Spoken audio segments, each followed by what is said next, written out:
In the vast, unforgiving expanse of the Arctic, shapes and shadows emerge where maps grow uncertain and ice drifts silently across endless seas.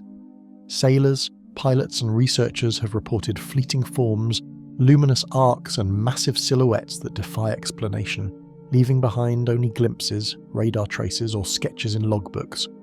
Some vanish before they can be fully identified.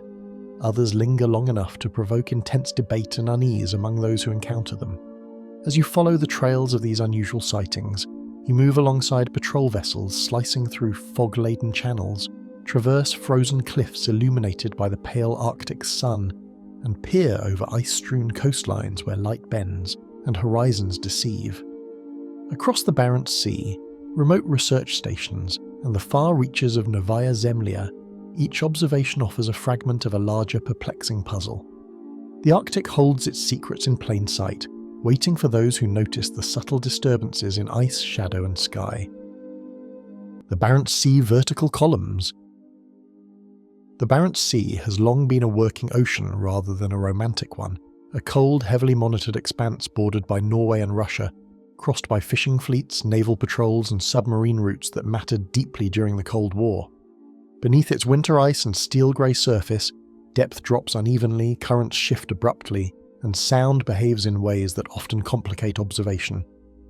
It was within this environment that a series of unusual maritime reports emerged, describing vertical formations rising from the sea itself, observed not by civilians or chance witnesses, but by trained naval crews accustomed to identifying ice, weather, and mechanical anomalies without hesitation. According to declassified Soviet naval summaries and later secondary analyses by maritime historians, several crews operating in the Barents Sea during routine patrols reported encountering tall, column-like shapes emerging vertically from the water through ice gaps or open leads. These formations were described as narrow, dark, and rigid in appearance, rising straight upward without visible spray, wake, or structural breakage of surrounding ice. The reports were not accompanied by claims of sound, heat, or vibration, and in each case the formations reportedly submerged again within moments, leaving the sea surface undisturbed beyond what normal ice movement would explain. The Barents Sea was among the most surveilled bodies of water on Earth during the mid to late 20th century. It bordered key Soviet naval bases on the Kola Peninsula and served as a gateway to the North Atlantic for nuclear submarines. Ice conditions were closely tracked, surface traffic carefully logged, and anomalous observations routinely recorded, even if later classified. This context matters, because it narrows the likelihood that such reports stemmed from casual misidentification. Naval crews operating there were trained to recognize pressure ridges, ice keels, periscopes, missile tests, and industrial debris, all of which were common features of the region's operational environment. Descriptions of the vertical columns varied slightly between reports but shared striking consistencies. Witnesses noted that the structures appeared smooth rather than jagged, lacking the fractured edges typical of ice pressure formations. They were said to rise vertically rather than at an angle, contradicting how ice slabs normally tilt when forced upward by currents or compression. In several accounts, the columns reached heights estimated at several meters above the waterline before descending again, without drifting laterally. No accompanying acoustic anomalies were logged by sonar at the surface vessels, an absence that raised further questions among analysts reviewing the reports. Natural explanations were considered internally, as Soviet naval doctrine emphasized environmental interpretation before attributing anomalies to unknown causes. Ice volcanism, a phenomenon where pressure forces ice upward through fissures, was examined but found inconsistent with the observations due to the reported smoothness, speed, and lack of fragmentation. Gas releases from seabed hydrates were also considered, as methane plumes can disrupt ice and water columns, yet such releases typically produce turbulence, bubbling, or surface frothing, none of which were reported by the observing crews. The Barents Sea seabed itself added complexity to the analysis. It contains fault lines, sedimentary basins, and known gas hydrate fields, particularly toward its eastern sections. However, scientific studies indicate that hydrate destabilization tends to produce diffuse plumes rather than discrete vertical structures with defined edges. Moreover, the rapid emergence and submergence described by witnesses did not match known patterns of geological release. Naval hydrographic charts showed no underwater installations or fixed structures in the reported locations, and no industrial operations were active in those areas at the times referenced. Weather and optical effects were also evaluated. Polar refraction can distort perception, compressing vertical distance and exaggerating shapes near the horizon, especially in cold, stable air layers common in the Arctic. Yet many of the sightings occurred at relatively close range, in conditions where crew members could observe surface texture and shadow. Ice mirages typically elongate existing objects, but in these cases no base structure was visible before or after the columns appeared. The formations seemed to originate directly from the water surface itself. What made the reports particularly unsettling to later reviewers was their repetition across different crews and patrols, separated by time and distance. The accounts did not describe identical dimensions or durations, but they echoed one another in form and behaviour. Each report was filed as an anomaly rather than dismissed, yet none received a definitive explanation before being archived. Some analysts noted that the events were not escalated, suggesting they were not considered immediate threats, but neither were they resolved as environmental misreadings. The Cold War naval environment encouraged caution in interpretation. Submarine-launched devices, experimental decoys, or classified foreign technology were always theoretical possibilities, yet no known naval system would require or benefit from a vertical surface breach of this nature.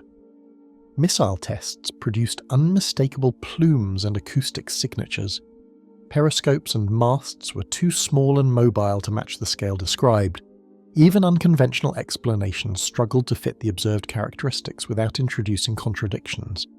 As years passed and portions of Soviet naval archives were reviewed by historians and researchers, the Barents Sea vertical column reports remained unresolved footnotes rather than headline mysteries. They lacked dramatic confrontation or clear aftermath, existing instead as sterile descriptions within operational logs. Yet their restraint is precisely what sustains their intrigue. These were not stories embellished for attention, but observations recorded, reviewed, and then quietly set aside when no explanation could be confidently attached. The Arctic environment is known to produce unfamiliar phenomena, but it is also one of the most scrutinized regions on Earth, especially during periods of military tension. When something rises vertically from an ice-covered sea without sound, wake, or damage, and leaves nothing behind to analyze, it challenges not only environmental understanding, but the assumption that constant surveillance guarantees comprehension. The Barents Sea columns did not announce themselves as threats or curiosities.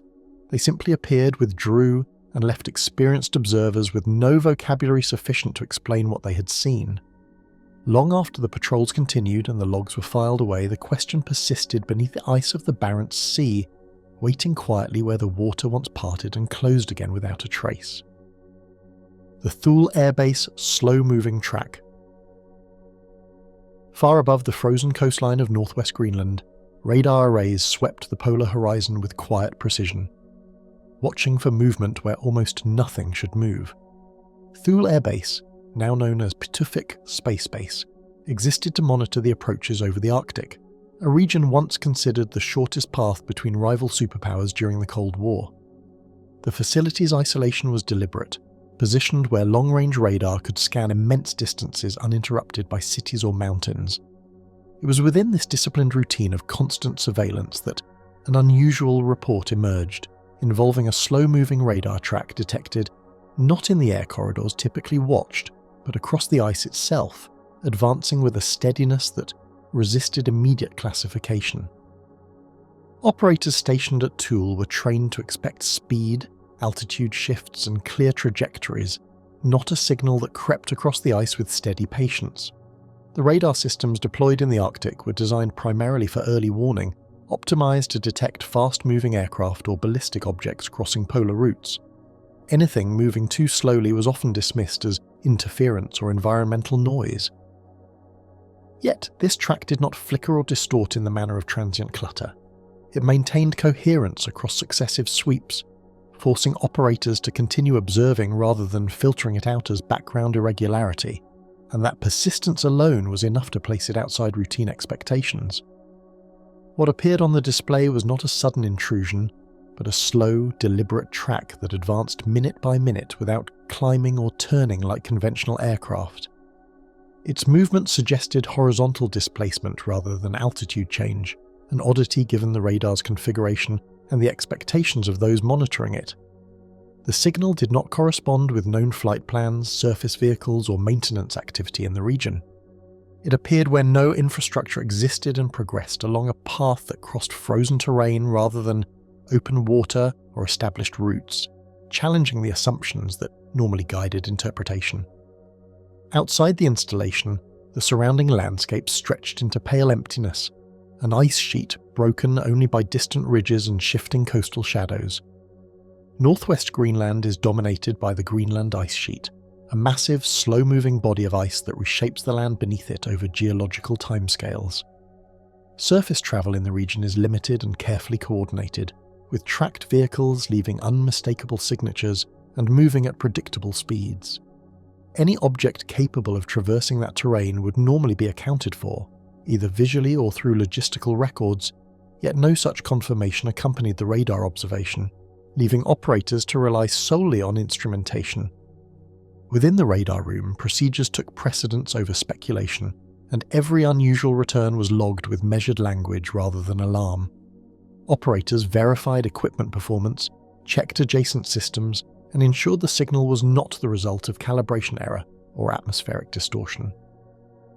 Redundancy was built into Arctic monitoring for precisely this reason, as false positives could carry serious consequences. The persistence of the track, appearing consistently across scans, meant it could not be immediately dismissed, yet its characteristics offered no obvious category under which it could be filed, creating a quiet tension that settled over the monitoring process. Arctic radar is known for peculiar distortions caused by temperature layers and reflective terrain, yet this particular signal refused to behave like ordinary ground clutter. Atmospheric ducting can extend radar range and bend signals toward the surface, while ice ridges and coastal features can produce static reflections that resemble movement at a glance. However, those effects tend to remain fixed in place or fluctuate erratically, not move at a measured pace across frozen ground. Analysts reviewing similar cases have noted that motion is often the decisive factor in separating environmental artifacts from genuine unknowns, and motion was precisely what defined this report. Long hours of monitoring cultivated unique awareness among personnel, where even a subtle deviation from routine motion could unsettle a normally predictable shift.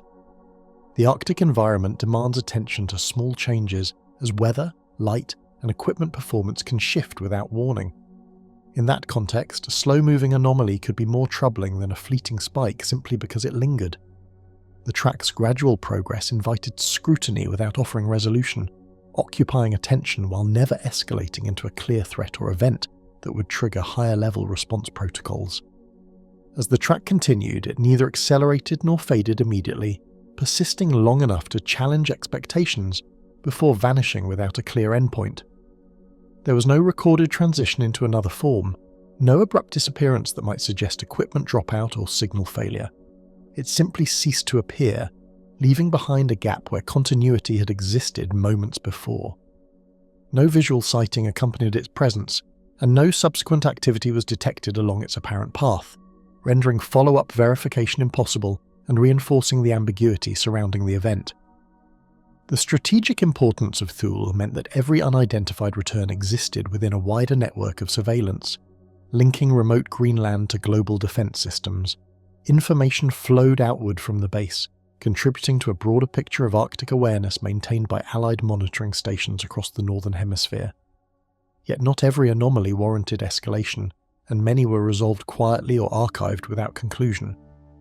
In this case, the lack of corroborating data limited further analysis, confining the report to internal records rather than a broader investigation that might have clarified its origin. Years later, references to unexplained radar tracks in Arctic monitoring records would surface only briefly, described in neutral terms that concealed more than they revealed. Such entries offered no dramatic narrative, only restrained acknowledgement that something had been observed and not explained. Researchers examining Cold War surveillance history have noted how many such anomalies exist, scattered across logs that prioritize accuracy over interpretation. The Thule track belongs to this category, preserved without embellishment and without resolution. leaving later readers to reconstruct meaning from sparse technical language. Even after the anomaly disappeared from the display, the radar continued its endless rotation, scanning the same empty sectors that had briefly held an unanswered signal. The Arctic returned to its familiar stillness, and the routines of surveillance resumed as they always did, marked only by the faint hum of equipment and the steady sweep of antennas against a silent sky. Yet the record remained, a reminder that, even in regions subjected to constant observation, movement can occur without clear identity, leaving behind only coordinates, timestamps, and uncertainty that refuses to settle into explanation. Somewhere beyond the limits of confirmation, the slow-moving track traced a measured path that remains unexplained, suspended between detection and understanding. The Soviet Ice Station North 7 encounter. Encased in a drifting field of fractured ice, Soviet researchers on North 7 lived with the quiet awareness that the ocean beneath them was never entirely still. The station, one of a series of temporary scientific outposts placed on ice floes in the Arctic Ocean, monitored meteorological, oceanographic, and glaciological conditions over weeks or months at a time. Life on the station was regimented, structured around careful observation and precise data collection, yet even routine procedures could reveal subtle irregularities. It was during one of these cycles of monitoring that an unusual report emerged, movement beneath the ice that defied conventional explanation and could not be attributed to known marine activity, sediment shifts, or ice dynamics. Unlike permanent bases anchored to land, drifting ice stations relied entirely on the stability of a single frozen platform, carrying laboratories, instruments, and the researchers themselves across an unpredictable Arctic expanse. Their existence depended on meticulous assessment of ice thickness and integrity, as cracks or hidden weak spots could compromise the station entirely. At North 7, the ice beneath the buildings was continuously measured, marked, and monitored with pressure gauges and mechanical probes, yet instruments occasionally recorded subtle vibrations and pressure fluctuations that did not correspond with any human activity or environmental pattern. These anomalies were nearly imperceptible, but persistent enough to merit repeated attention and careful documentation. During what began as routine monitoring, the first irregularities emerged through acoustic readings and slight shifts in pressure sensors embedded within the ice. Researchers initially assumed they were caused by normal movement of the floe, distant currents, or the activity of large marine mammals known to inhabit Arctic waters. Yet as the observations continued, the anomalies appeared in locations and at intervals inconsistent with any of these explanations. Each day, instruments recorded small disturbances that seemed to trace a deliberate, coherent path, appearing, disappearing, and reappearing in a pattern suggesting independent movement beneath the floe itself, a phenomenon unlike anything previously encountered on North 7. The environment beneath Arctic ice is defined by near-total darkness, immense pressure, and complex sound transmission.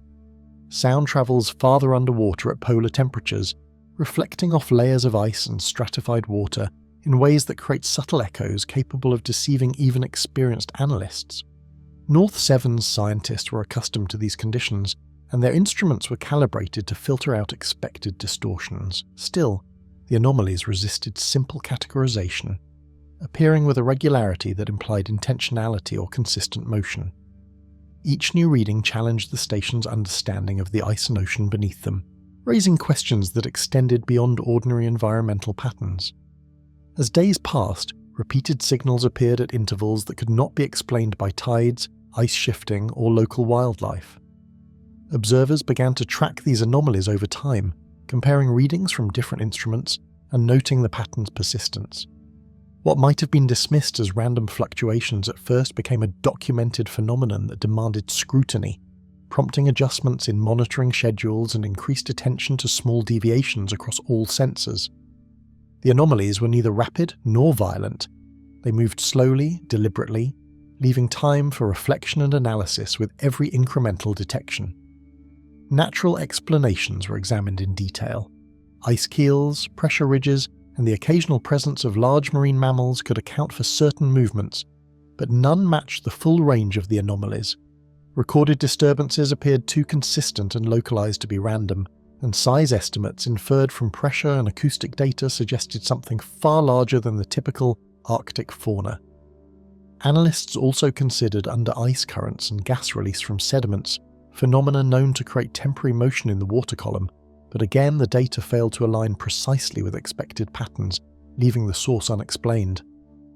Months of isolation shaped daily life on North 7, influencing how researchers interpreted unusual events. With little external contact and extended periods of darkness or continuous daylight, minor anomalies could become sources of intense focus. Researchers developed a heightened sensitivity to subtle irregularities, and even small, unexplained variations occupied attention for hours at a time. The anomaly's repeated appearances transformed it from a curiosity into a lingering concern, pressing on both the minds of observers and the rhythm of daily station routines, which relied heavily on predictability and measured repetition. Despite the sophistication of scientific instruments, the station's ability to observe directly under the ice was extremely limited.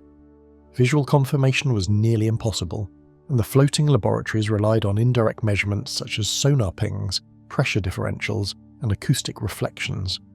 These tools could indicate motion or structural irregularities, but could not reveal shape, size, or identity. Consequently, the anomaly remained elusive, perceptible only through the instruments and the careful interpretation of subtle outputs, forcing researchers to confront the unknown through deduction rather than direct observation. While the ice floe drifted steadily with prevailing currents, the anomaly appeared to move along a different path, suggesting independence from the station's motion. Researchers compared the drift vector of North 7 to the apparent course of the disturbances and found discrepancies that reinforced the sense of an autonomous presence. The floating base and the anomaly occupied the same environment, yet behaved according to different rules, amplifying the sense of uncertainty and raising questions about what forces or entities could produce motion beneath a massive sheet of Arctic ice without detection or interference. Every unusual observation was logged in a restrained, factual tone, reflecting the scientific culture of Soviet Arctic expeditions. Entries detailed times, coordinates, sensor readings, and environmental conditions without speculation, maintaining professional documentation standards even in the face of unexplained occurrences.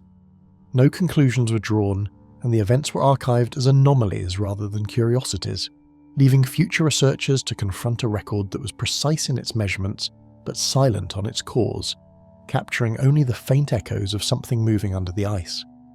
After the anomalies ceased to appear, North 7 continued its mission across the Arctic basin, the ice carrying laboratories, instruments, and personnel along the predictable drift. The sensors eventually returned to background readings, and life on the station settled into the familiar rhythm of observation, maintenance, and reporting. Yet the traces of movement beneath the ice remained preserved in logs, leaving subtle but persistent questions embedded within months of detailed data and systematic monitoring. A mystery recorded with precision, but without explanation. An unseen force moved silently across the Arctic floe, leaving only faint distortions that outlasted the station and offered no hint of what had passed. The Cape Chelyuskin Silent Luminous Arc. Personnel stationed at Cape Chelyuskin noticed a faint, unaccountable glow stretching across the sky, an unexpected phenomenon that appeared while their attention was focused on routine observations of the Arctic horizon. The glow did not correspond with known auroral activity or weather events, and its sudden appearance caught the observers' trained eyes. Researchers immediately documented its presence, noting its curvature and subtle luminescence, and attempted to observe its trajectory as carefully as possible.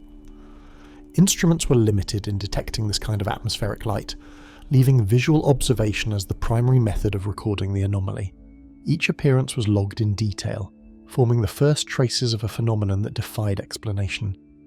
The light shifted subtly as they watched, colours deepening from pale white to icy blue, hinting at an origin that did not conform to any known optical effects in the Arctic. Observers remarked on the uniformity of the arc, noting that its curvature and intensity remained remarkably consistent despite changes in wind, clouds, and ambient illumination. No local fires, reflections, or artificial lights could account for its behaviour, and the phenomenon remained entirely separate from auroras, which were typically more diffuse and variable. These careful observations created a growing sense that the glow was neither random nor fleeting, but a persistent anomaly warranting sustained attention. At first, it seemed ephemeral, almost imagined, yet repeated glances and meticulous notes confirmed its presence and suggested a structured, curved form hovering above the frozen coastline. Observers attempted to estimate its altitude and extent, using distant reference points such as ice ridges and water channels, yet the glow resisted accurate measurement. It appeared to hover just above the horizon, its lower edge seeming to follow the subtle contours of the land without touching it. The visual experience was both striking and unsettling, a luminous arc that behaved with deliberate consistency, yet remained entirely unclaimed by conventional explanations. Observers measured the duration of the phenomenon, discovering it persisted far longer than typical auroras, maintaining its shape and luminescence across several hours despite subtle changes in cloud cover and shifting ice. Photographic attempts produced uneven results, often failing to capture the brightness or the exact curvature visible to the human eye. Journal entries recorded their onset shortly after dusk, noting the gradual increase in intensity and the soft glow that remained steady as observers scanned the surrounding sky. Such sustained visibility over an extended period further separated the event from transient atmospheric occurrences, reinforcing the sense that something unusual was taking place. Attempts to track its movement revealed irregular patterns, with the glow appearing to respond to environmental conditions while remaining distinctly separate from clouds, mist, or ice reflections. Observers noted that when fog rolled in or light snow fell, the arc became fainter but did not alter its shape or trajectory. In moments of calm, it appeared almost tangible, an unbroken ribbon of light stretching horizontally and tracing a subtle curve. Observers made careful sketches, noting the angles and proportions, while emphasizing that no ordinary phenomenon could account for such persistence, stability, or interaction with the surrounding elements. Scientific comparison with known Arctic optical phenomena highlighted inconsistencies. The arc did not resemble halos, sundogs, or noctilucent clouds, and it was not associated with auroral activity or magnetic anomalies typically observed in the region. Atmospheric refraction, common in the polar environment, could create temporary distortions, but these were usually irregular and inconsistent, unlike the steady, luminous form witnessed over Cape Chelyuskin. Observers noted the lack of movement typical of other visual effects. No flicker, drift, or distortion occurred, even under changing wind and temperature conditions. Its consistency suggested either a source not yet understood or an atmospheric anomaly of unprecedented character. Researchers recorded every detail meticulously, from curvature to intensity and subtle shifts in colour, producing sketches and logs that reflected careful observation rather than speculation. Observers measured angles relative to fixed points along the ice and coastline, noting minute fluctuations and occasional pulsing at the edges. The descriptive logs included times of appearance, duration, weather conditions, and comparative notes with previous nights. Even in the absence of a concrete explanation, the records allowed others to reconstruct the event with precision. Every observer contributed to a collective account, ensuring that the phenomenon, however enigmatic, was captured in methodical, repeatable documentation. The phenomenon reappeared intermittently over subsequent nights, each occurrence documented in the same location and under varying atmospheric conditions, frustrating attempts to link it to predictable natural causes. Observers compared the brightness, colour and curvature from night to night, noting subtle differences that resisted conventional categorization. They checked for reflections from ice flows, atmospheric distortion, and even distant human activity, but none provided a satisfactory explanation. The repeated emergence of the arc at roughly the same horizon line suggested a persistent and localized source, yet one that remained unidentifiable, deepening the mystery with each successive observation. Prolonged attention to the light revealed nuances imperceptible at first glance. Faint flickers at the edges, a soft gradation of colour, and a steadiness that suggested purpose rather than chance. Observers described the effect as simultaneously ethereal and structured, with the glowing arc occupying a consistent position relative to the frozen coast. As hours passed, it seemed almost to hover deliberately, maintaining its curvature with an elegance that contrasted sharply with the unpredictable Arctic weather. Researchers noted the psychological effect as well, the quiet tension and heightened focus required to follow a subtle phenomenon that defied conventional explanation in such a vast, isolated environment. efforts to rationalize the luminous arc through reflections, ice crystals, or atmospheric refraction fell short, leaving observers with precise measurements but no satisfying explanation for its origin or behavior. Contemporary scientific understanding of polar optics could account for certain fleeting illusions, but none could explain a luminous structure of such duration, consistency, and apparent independence from environmental variables.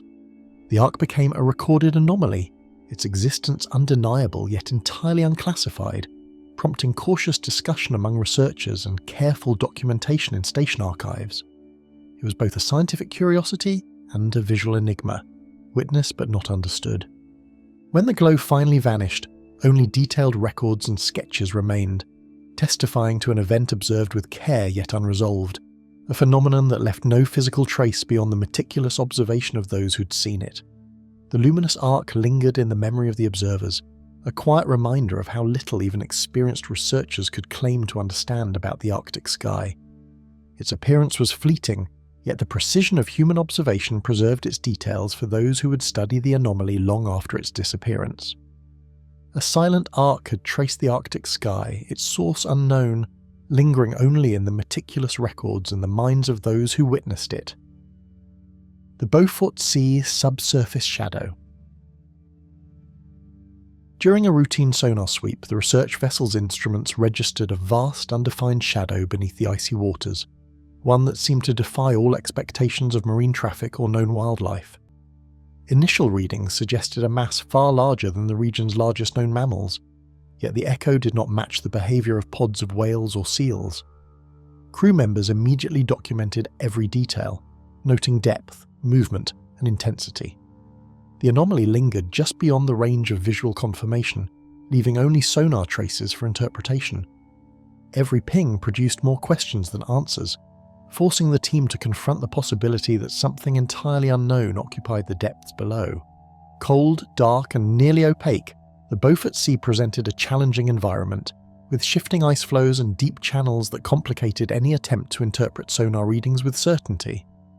Water temperature varied dramatically with depth, creating layers that distorted echoes and sometimes produced phantom signals. Visibility beneath the ice was nearly non-existent, making human observation impossible without submersible equipment, which was limited in range and duration. The crew relied entirely on instruments, yet even sophisticated sonar struggled to differentiate between geological features, floating ice, and moving masses. The Arctic's inhospitable conditions amplified uncertainty, leaving the shadow's nature tantalizingly out of reach. The crew immediately cross-checked the signal, repeating depth pings and comparing echoes against charts of known seabed features, while considering the behaviour of large Arctic mammals as possible explanations. They consulted historical records and marine biology references, evaluating whether a rare oversized animal could produce a similar signature. Each analysis revealed inconsistencies. The shadow's movement was too deliberate, its size too great, and its depth too variable to match any known species. Researchers adjusted sonar angles, tested multiple frequencies, and even deployed small submersible sonar drones, all returning echoes that confirmed the anomaly's presence but failed to clarify its identity. The shadow's contours appeared massive yet indistinct, extending far below the surface in a way inconsistent with ice formations, submerged rock, or even pod-like movements of whales. Sonar profiles suggested a solid, continuous shape, but one that warped subtly with each reading.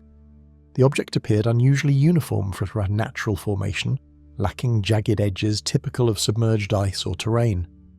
Crew members speculated cautiously, aware that Arctic conditions often produce optical and acoustic illusions, yet the sheer consistency and scale of the shadow defied conventional explanations. Even with repeated sweeps and multiple observers, the phenomenon maintained an aura of absolute mystery. Subsequent passes over the same area revealed the anomaly again, this time slightly altered in position, suggesting either slow independent movement or a phenomenon influenced by underwater currents in a manner they could not predict.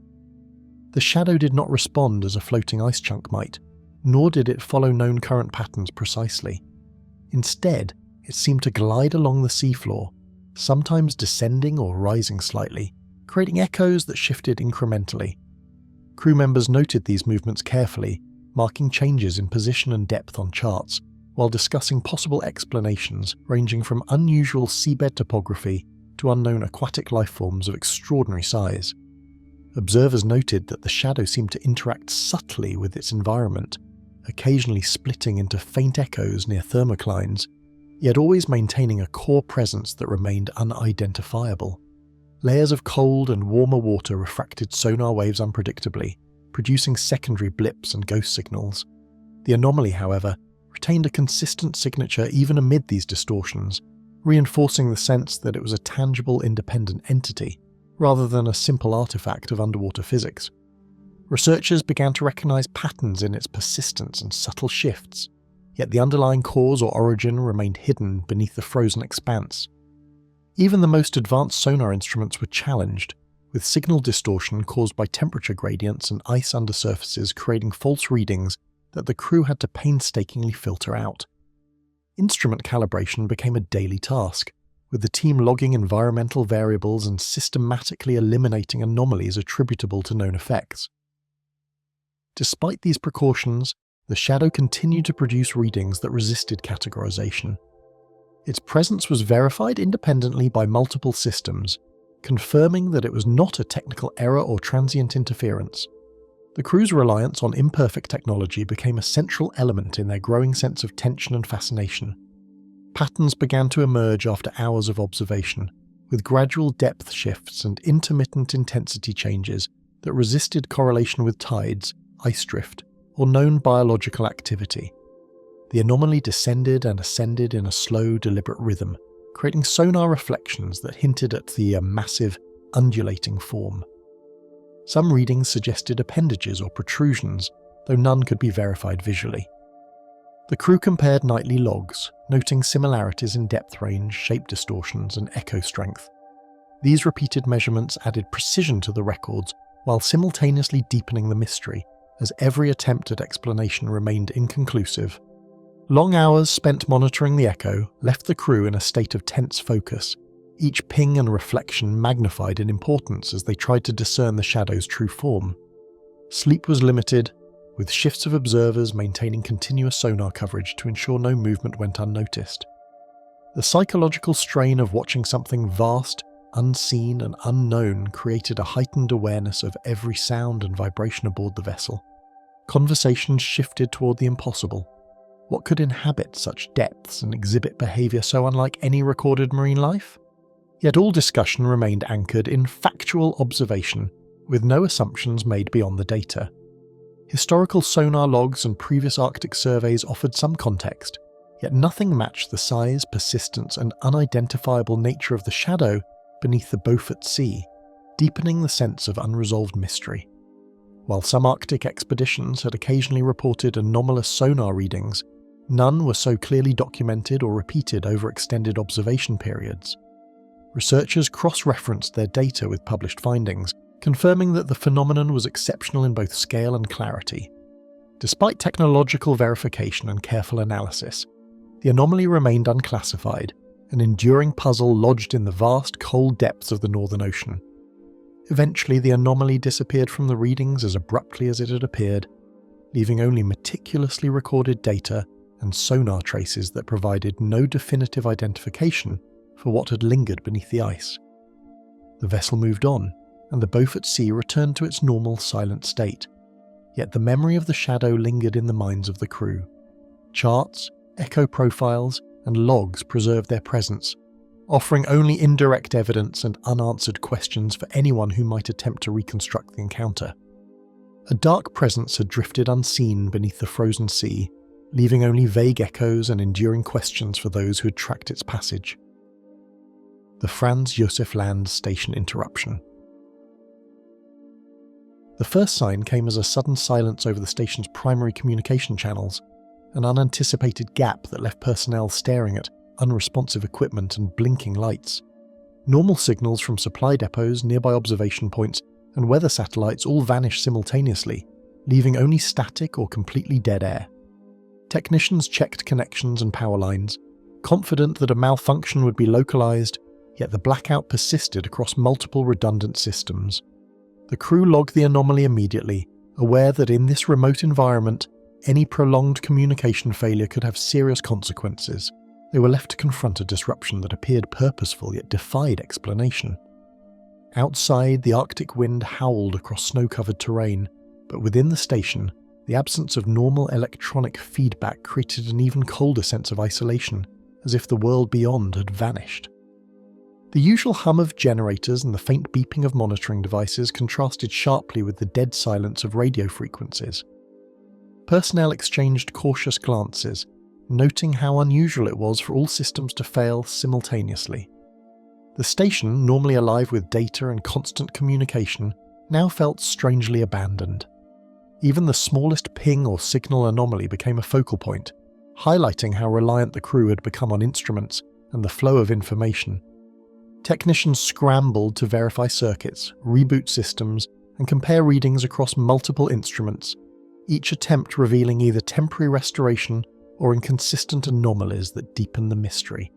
Some devices would resume normal readings for minutes before abruptly cutting off again, while others flickered in irregular patterns that could not be explained by equipment age or environmental stress. Observers meticulously recorded every irregularity, including timestamps, equipment type, and response patterns, hoping that a careful dataset might offer insight. Despite thorough checks, the interruptions continued unpredictably, suggesting either an environmental factor beyond known mechanisms or something entirely unclassified. Some sensors reported normal environmental data, while others fluctuated erratically, producing conflicting reports that challenged both logic and the crew's confidence in their instruments. Temperature monitors, barometers, and ice thickness sensors remained steady, while communications equipment and magnetometers sporadically failed or registered inexplicable spikes. Attempts to isolate potential interference sources, including nearby power lines, machinery, and human error, proved unsuccessful. The inconsistencies created frustration and uncertainty among the staff, forcing them to question what could be trusted and what might be an artifact of a broader unseen phenomenon affecting only certain systems. Patterns began to emerge, brief periods of normal communication punctuated by sudden drops, sometimes coinciding with geomagnetic shifts, yet resisting explanation through conventional Arctic phenomena alone. Observers noted that interruptions often occurred in short, precise bursts, too rapid or coordinated to be random. Crew members consulted satellite data, solar flare logs, and polar geomagnetic records, but no consistent correlation appeared. While some periods of interference coincided with auroral activity, others occurred during calm magnetic conditions. The irregularity suggested an external influence, precise yet invisible, something that touched only certain electronic channels without leaving a trace on the station's other measurements. Fatigue and anxiety grew as personnel rotated through long watches, each hour amplifying the tension as the silence stretched, and every unexpected flicker or ping became a potential clue to an unseen cause. Sleep-deprived technicians became hyper-aware of every indicator light, movement in the equipment, or ambient hum. Conversations shifted toward careful speculation, each theory cautiously framed around verifiable observations. Even mundane tasks, like checking generators or logging environmental data, took on a heightened significance, as if any small anomaly might hint at the mechanism behind the repeated communication failures. The isolation of Franz Josef Land amplified the psychological effect, making each interruption feel larger, more intentional, and more threatening than it might elsewhere. Auroral activity occasionally brightened the sky, yet its influence on equipment seemed insufficient to account for the repeated, precise interruptions that had no apparent natural trigger.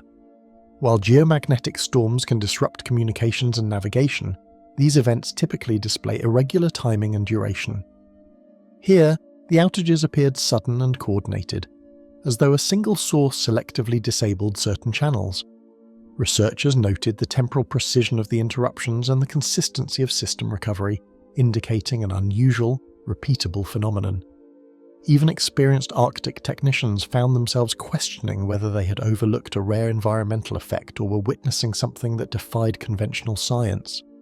Logs, sketches, and experimental readings were meticulously compiled, capturing every moment of disruption, though the data provided no definitive insight, only fragments hinting at a broader, ungraspable phenomenon.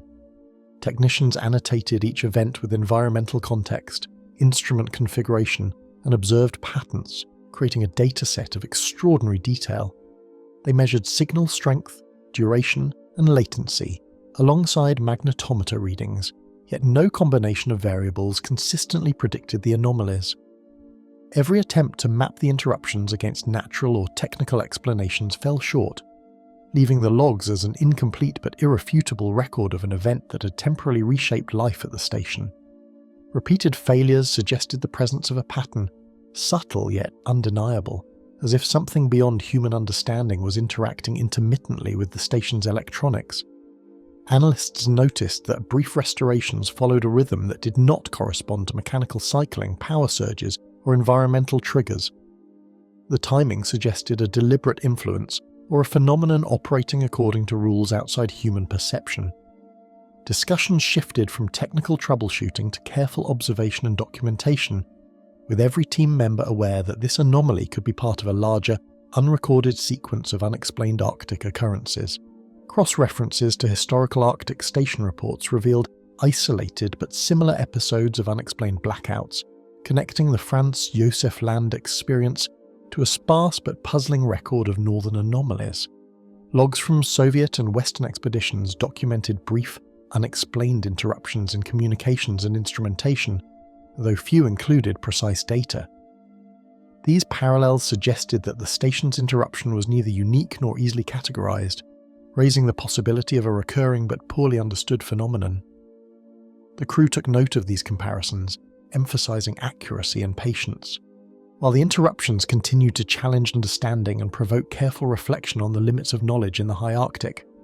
Eventually, systems stabilized, signals returned, and life aboard the station resumed, yet the logs, recordings, and careful observations preserved the memory of the interruptions as unclassified mysteries that defied explanation.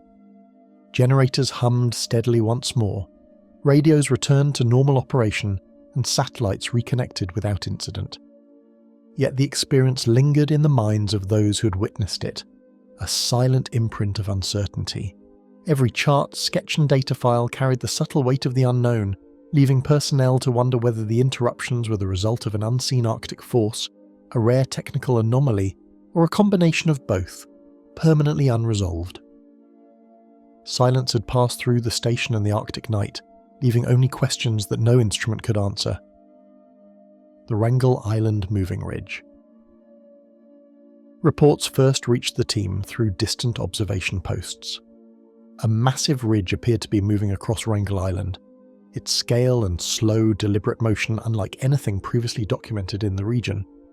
Scouts had initially noted a subtle shift in the terrain during routine ice mapping, but subsequent observations confirmed that the formation was not static. The ridge spanned hundreds of meters in length and rose sharply above surrounding permafrost, its motion detectable even from satellite imagery. Teams converged to record their position, documenting an anomaly that defied previous geological understanding, and a growing sense of unease took hold as the phenomenon continued its silent progression. The surrounding tundra, dotted with fractured ice and permafrost hummocks, accentuated the ridge's unusual activity, highlighting the contrast between static terrain and something that seemed alive with motion. Snowdrifts bent unnaturally along its flanks, and shallow ice cracks propagated outward in a pattern that suggested internal displacement. The stark landscape, normally predictable and unchanging in winter months, now appeared unsettled, as though the Earth itself were subtly restless. Crews moving along parallel observation points reported an almost imperceptible hum, possibly generated by friction beneath the ridge, yet no source could be confirmed, leaving a growing tension between empirical measurement and unexplained observation. Archival maps and satellite imagery showed little change in this sector over decades, making the ridge's shifting position all the more remarkable and compelling the researchers to reassess prior assumptions.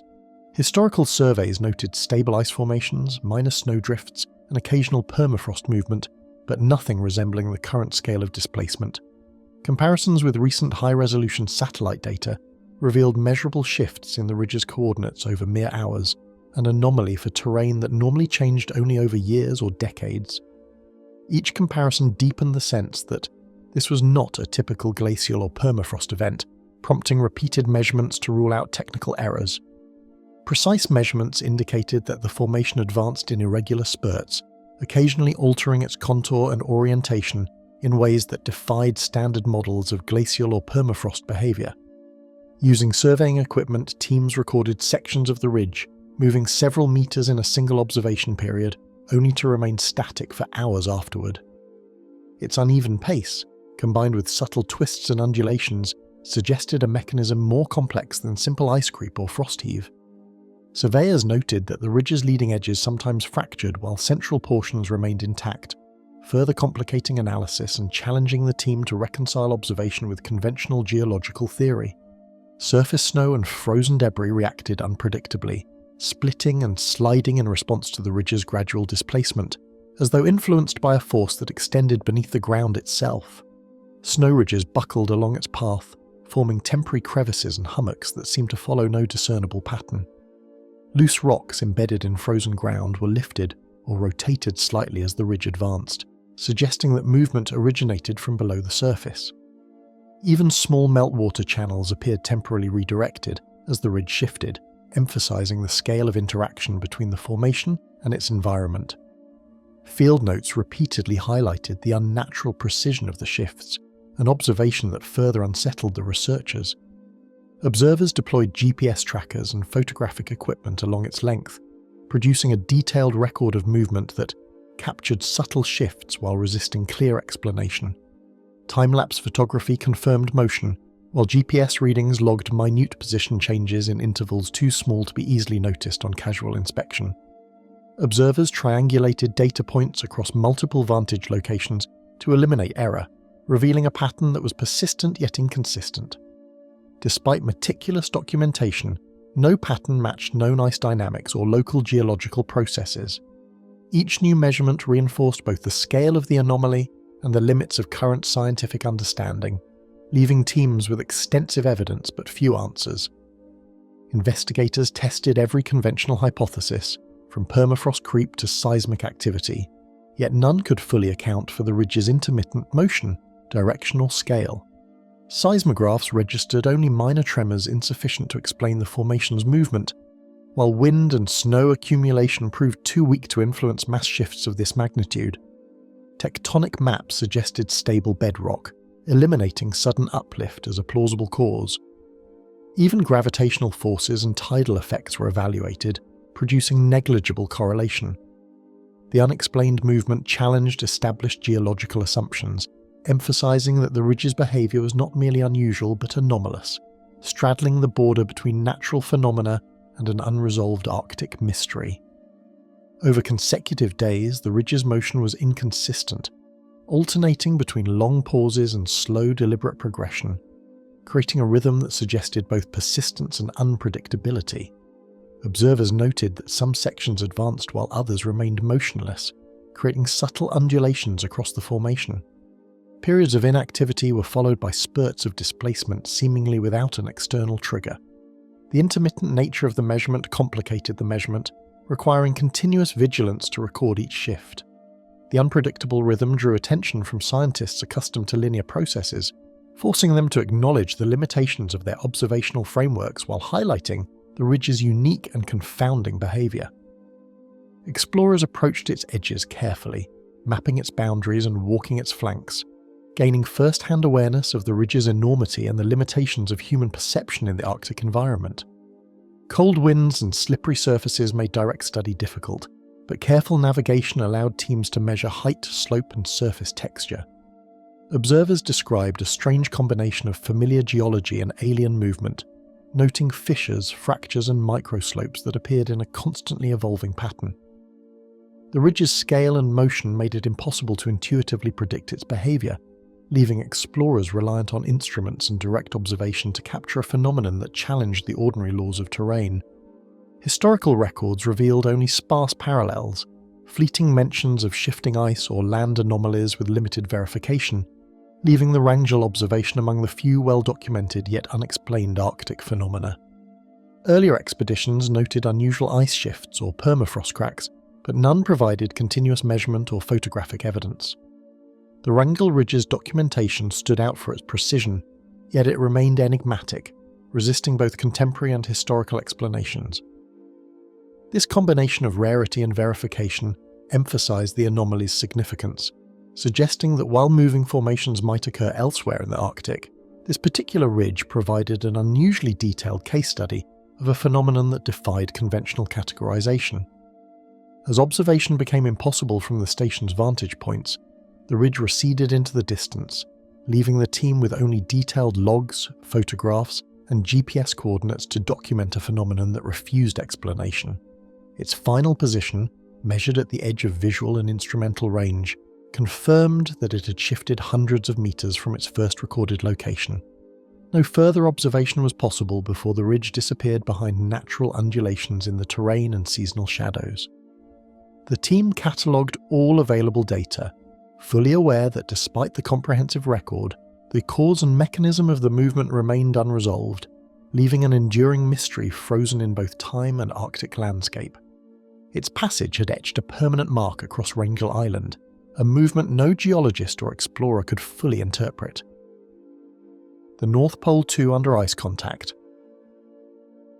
Sonar operators first noticed an unusual echo pattern far beneath the polar ice, a signal that did not correspond to known topography or marine life, and immediately drew the team's attention. The initial readings were subtle, almost imperceptible, but consistent across multiple channels, prompting the crew to focus their instruments on a narrow sector beneath the ice cap. The signal appeared massive compared with known under-ice features, and its motion suggested deliberate displacement rather than passive drift. For several hours, the team traced its acoustic signature, documenting an anomaly that seemed to exist outside conventional understanding and raising immediate questions about the origins of what lay hidden beneath the frozen surface. The submersible navigated a labyrinth of jagged ice keels and shadowed caverns, where beams of artificial light barely penetrated the cold, dark waters, and instruments became the crew's only guide. Thick ice above reflected sonar pulses unpredictably, producing echoes that complicated identification, while turbulent water currents shifted the vehicle subtly, demanding constant adjustment. Crew members relied on a combination of depth sensors, gyroscopes, and acoustic feedback to maintain position, aware that even minor miscalculations could send the submersible into hazardous terrain. The cold, opaque waters created a claustrophobic atmosphere, where every sound or vibration was amplified in isolation, and the anomaly's presence made each movement feel deliberate and cautious. Hydrophones and multi-beam sonar arrays were deployed continuously, logging every subtle reflection and fluctuation, each measurement scrutinized for anomalies that might indicate a solid or moving object beneath the ice. Patterns emerged, showing concentrated echoes forming shapes and contours that did not align with known under-ice ridges or submerged debris. The equipment, while sensitive and calibrated, occasionally produced conflicting readings, forcing the crew to cross-reference multiple instruments. Every ping and return was recorded meticulously, with data replayed and analysed in real time. Analysts aboard the vessel noted that the anomaly maintained a coherent shape over distance, confirming that it was neither an ice fragment nor a transient underwater disturbance. Data suggested a form far larger than any whale or ice shelf fragment, its contours visible only as shifting acoustic shadows that moved independently of known environmental currents. The readings indicated a mass that extended hundreds of meters in length, with irregular angular projections suggesting a complex structure rather than a simple ice or rock formation.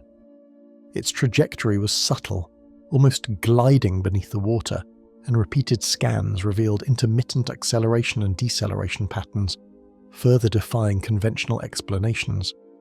Crew discussions oscillated between theories of subglacial formations, unknown marine phenomena, and the remote possibility of human-made objects previously undiscovered, yet none fully accounted for the acoustic evidence. Patterns in the sonar readings were irregular yet consistent, alternating between slow drifts and sudden shifts, impossible to attribute to tides, underwater ridges, or floating debris. Analysts plotted the signals over time, revealing intermittent surges that coincided with no detectable environmental changes. The anomaly appeared to react to the submersible's presence, adjusting its apparent path in subtle increments. Each new scan reinforced the impression that this was not a static object but an active entity, moving in ways that reflected neither natural ice movement nor known marine animal behavior. The crew became increasingly focused, recognizing that they were observing a phenomenon that bridged the line between the explainable and the inexplicable. Crew members grew increasingly tense as the anomaly resisted identification, each pause in the submersible's motion heightening awareness that they were alone in a confined vessel above an unexplored abyss. Conversations were hushed, punctuated by the occasional call from sonar operators reporting new echoes or irregularities. Even seasoned personnel felt a heightened sense of unease, noting subtle sounds, creaks, reverberations or vibrations that seemed amplified in the confined submersible hull. Every decision to advance or retreat was made with careful deliberation, balancing operational safety with the desire to understand the mysterious contact beneath the ice. The isolation, combined with the anomaly's persistence, created a palpable tension among the crew. Multiple passes over the same coordinates confirmed the anomaly's persistence, producing a series of acoustic signatures that matched neither ice formations nor previously mapped undersea features. Each subsequent traversal reinforced the initial readings, eliminating the possibility of sensor malfunction or random environmental interference. The object maintained relative stability in position, while exhibiting subtle, almost deliberate movements, challenging the team's understanding of under-ice dynamics. Logs from consecutive dives were cross-referenced and compared with previous Arctic submersible missions, but no prior expedition had encountered a contact of this scale, complexity, or behaviour.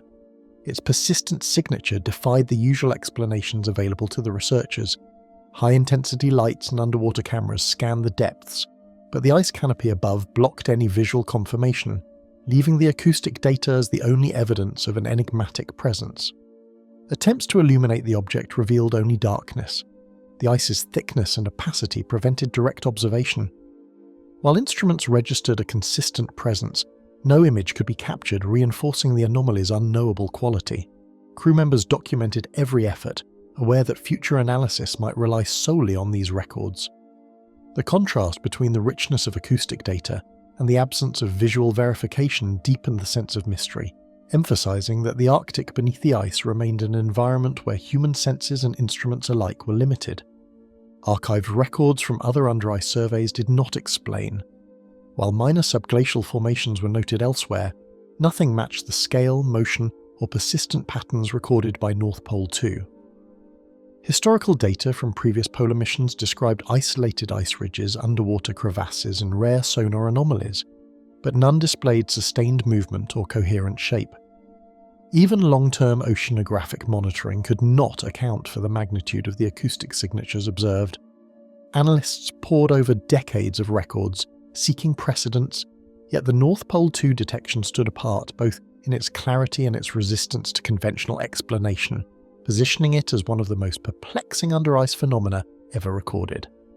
At times, the sonar echoes seemed to react almost intentionally, shifting unpredictably as if aware of the submersible's movements, amplifying the sense of encountering an intelligence or mechanism beyond current understanding. Echoes that should have mirrored the submersible's navigation sometimes lagged or accelerated independently, creating the impression of a presence capable of subtle interaction. These irregular responses defied explanation by known physical or biological processes, introducing the unsettling possibility that the anomaly was neither passive nor entirely natural. Crew members recorded these events meticulously, their observations underscoring the tension between human expectation and the behaviour of a phenomenon that appeared to operate under its own rules. With fuel reserves and ice drift constraining operations, the team withdrew from the area, leaving behind sonar logs, acoustic recordings, and instruments that bore witness to a presence beneath the ice that had never been seen. The submersible ascended carefully, tracing its route back to open water, while leaving the anomaly untouched and largely unmeasured. Data backups were secured, and every recording was catalogued for future study. Despite the extensive logs, instruments could only capture traces of its existence. The true nature, form, or origin of the contact remained hidden beneath hundreds of meters of Arctic ice, preserving a mystery that even the most advanced technology could not penetrate. It remained suspended in the Arctic depths, an unseen entity whose traces persisted only in wavering signals and the crew's lingering uncertainty. The Svalbard Fjord luminous object. A faint, shimmering light appeared on the surface of the fjord, cutting through the lingering Arctic dusk and immediately drawing the attention of those aboard the observation vessel. At first, it seemed like a reflection of the dying sun or a trick of the ice, yet the light maintained a consistent presence and a distinct form that could not be attributed to natural twilight alone. Instruments on deck confirmed that there were no nearby sources capable of producing such illumination, and the crew quickly realized they were witnessing something unusual, a phenomenon that hovered at the edge of perception, yet demanded careful attention and documentation. Mountains rose sharply from the water's edge, glaciers glinting with reflected twilight, and the fjord's narrow channels funneled the chill wind across the surface, shaping the conditions in which the object was first seen. Mist clung to the glacier faces, drifting down into the fjord's depths, softening edges and producing an ethereal interplay of light and shadow. The vessel's hull reflected faintly in the calm waters, amplifying the sense of isolation, while the jagged terrain created natural corridors through which the light seemed to move. Observers noted how atmospheric effects altered their perception, making the luminous presence appear to shift in size and intensity. Observers noted a soft radiance that seemed to hover just above the water, its contours vague and shifting, leaving them uncertain whether it was a natural phenomenon or something entirely anomalous. Occasionally the light appeared to stretch, elongating across the water in thin bands, while at other moments it condensed into a brighter, more concentrated form. The changing colours, from pale silver to a muted gold, added to the enigma, as if the object's illumination responded to environmental conditions rather than remaining static. No bird, seal or human activity could account for the size or behaviour of the form, reinforcing the sense of witnessing something unprecedented. The crew exchanged cautious glances, some pointing, some squinting, as questions rippled silently through the vessel about the light's source and whether it could be a reflection, a flare, or a presence beyond explanation. Conversations were limited by the wind and the hum of the engines, yet each member of the team felt the weight of uncertainty. Instruments recorded the phenomenon, while cameras and binoculars attempted to capture its form, but each image and observation seemed to distort in different ways. The ambiguity fostered both curiosity and unease, and every observer grappled with the knowledge that the human eye and mind could be easily deceived in such an Arctic environment. Reflections danced across the fjord's icy waters, bending and intensifying in ways that defied immediate explanation, as though the radiance responded to the surrounding environment rather than emanating from a single fixed point. Waves and currents altered the light's appearance, creating ephemeral patterns that shifted with every motion of the vessel. At times, the illumination seemed to pulse in response to subtle changes in wind or water, heightening the sense of something reactive and almost sentient. Crew members noted the interplay of the light with mist and ice, marvelling at how natural conditions could amplify its eerie beauty while simultaneously obscuring its origin. Mist drifting from the glacier's edge and shifting currents distorted the luminous form further, creating fleeting shapes and subtle illusions that challenged the observer's ability to perceive it accurately.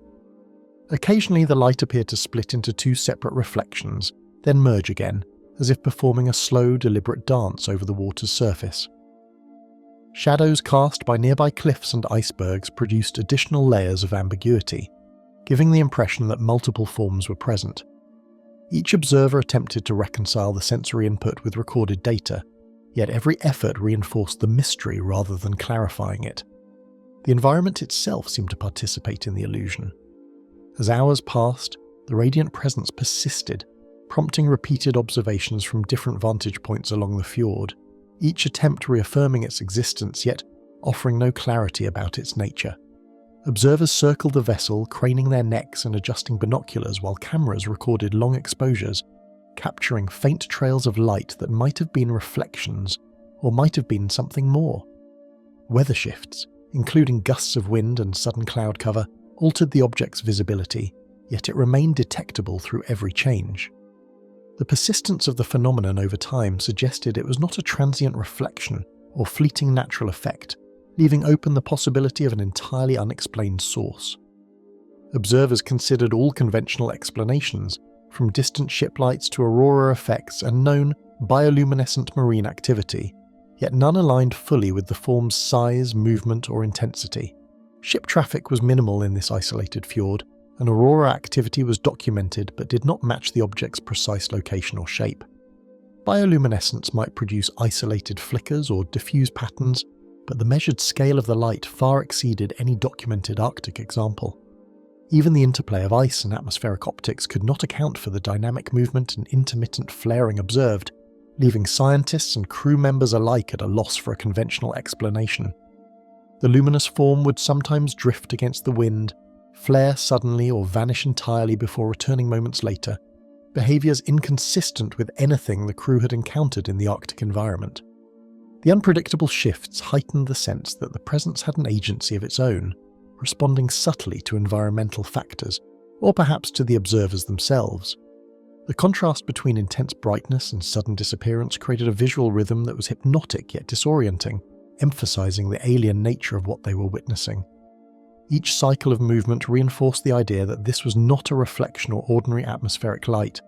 A mixture of awe and unease settled over the team, who found themselves mesmerized by the radiance's beauty, yet unsettled by its unidentifiable, ephemeral presence in the isolated fjord. Conversations became sparse as crew members focused on observation, each silently processing the tension between wonder and fear. The quiet of the Arctic afternoon amplified every sound, the slap of water against the hull, the distant creak of ice, reminding them of the fjord's isolation. Emotional responses varied from exhilaration at witnessing a rare phenomenon to discomfort at confronting something that defied categorization and seemed deliberately elusive. With schedules pressing and worsening weather, the vessel departed, leaving behind logs, sketches and photographs, all documenting a radiant presence that resisted categorization, yet had imprinted itself on memory. Crew members reviewed recordings, noting the subtle changes in intensity, movement and apparent shape, each entry a reminder of the event's uniqueness. Instruments had captured traces, but no method had succeeded in fully defining the form. Even as the fjord disappeared behind the vessel, the team could not escape the lingering impression that they had observed something beyond ordinary Arctic phenomena. Its light lingered in the fjord's shadowed waters, a mysterious brilliance witnessed but never understood, fading into the Arctic twilight as silently as it had appeared. The Ellesmere Island low-altitude mass. Bitter winds tore across the jagged cliffs of Ellesmere Island, carrying fine ice crystals that stung exposed skin and obscured distant ridges. Visibility was limited, and the research team relied on both binoculars and carefully plotted landmarks to navigate the terrain. It was during one such sweep that a vast shadowed form emerged low above the snow, moving silently against the pale Arctic sky, immediately capturing their attention. The initial impression was one of disbelief, for nothing the team had encountered in previous Arctic flights or surveys had displayed such mass and presence so close to the ground. Jagged ice ridges and narrow valleys carved the landscape, channeling gusts of frigid wind that made it difficult to maintain a steady line of sight on the object hovering nearby. Snow swirled around their boots, and clouds hugged the cliffs in shifting layers that altered visibility from one moment to the next. The team noted how the terrain amplified the isolation, leaving the form isolated against the horizon yet sometimes hidden behind rises in the ice. Even as the wind attempted to obscure the view, the object's silhouette remained distinct enough to hold attention, anchoring curiosity in a sea of white and grey. The mass revealed itself as dense and low-slung, its surface smooth yet subtly undulating, unlike any aircraft, cloud formation, or natural ice structure the observers had seen before. Its coloration blended faintly with the muted Arctic tones, but contained hints of darker shading along apparent ridges, suggesting depth and dimensionality. Occasional flashes of reflected light along its surface hinted at texture, though nothing about it matched known materials or man-made constructs. The sheer size and the way it maintained a consistent low altitude made any conventional explanation improbable, yet the observers could not dismiss what they clearly saw.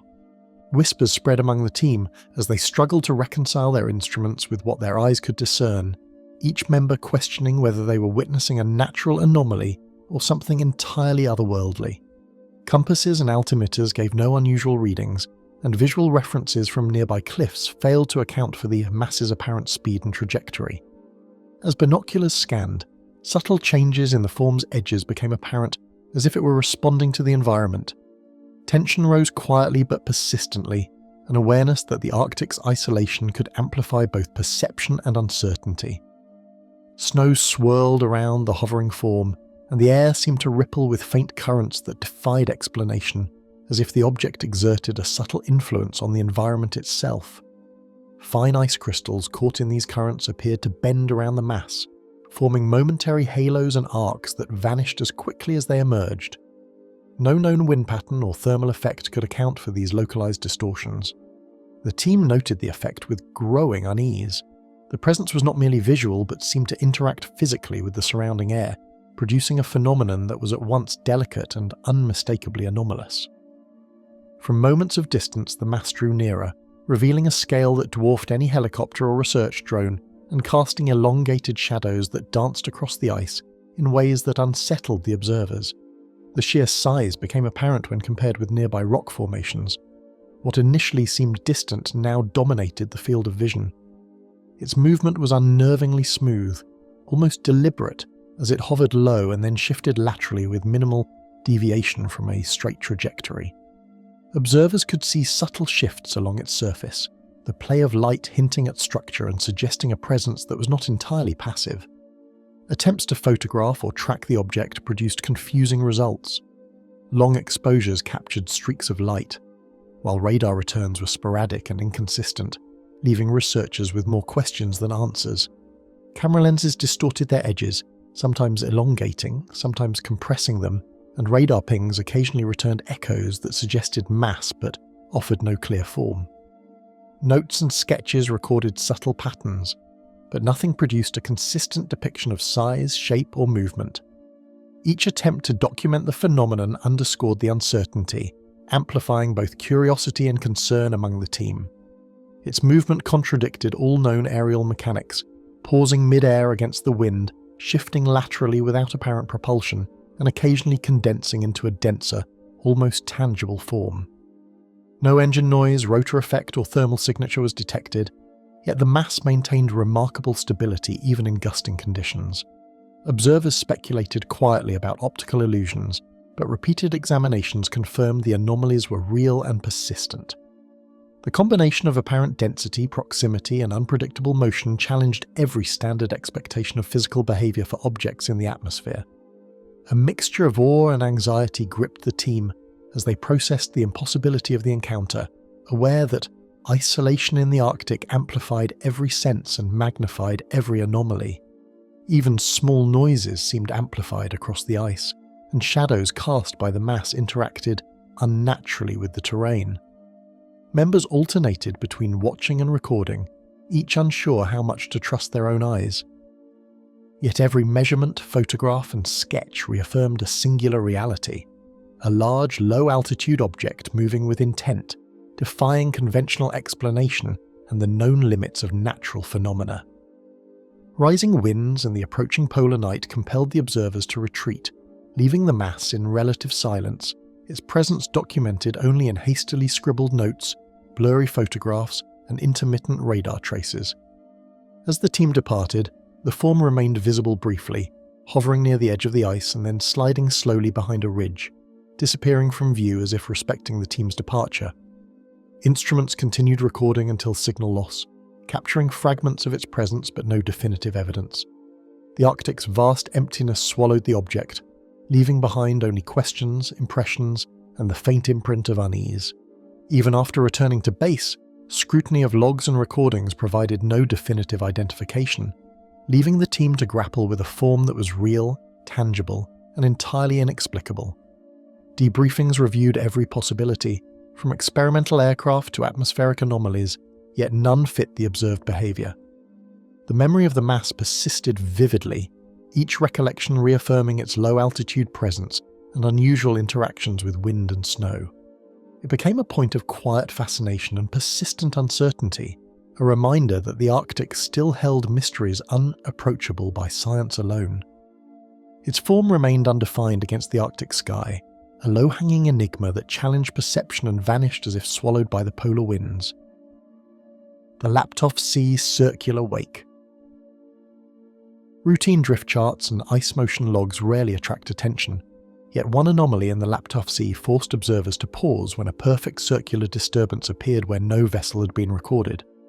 The Laptev Sea, stretching along the Siberian Arctic coast between the Taimyr Peninsula and the New Siberian Islands, is monitored closely for its unpredictable ice dynamics and its role in forming vast areas of seasonal pack ice.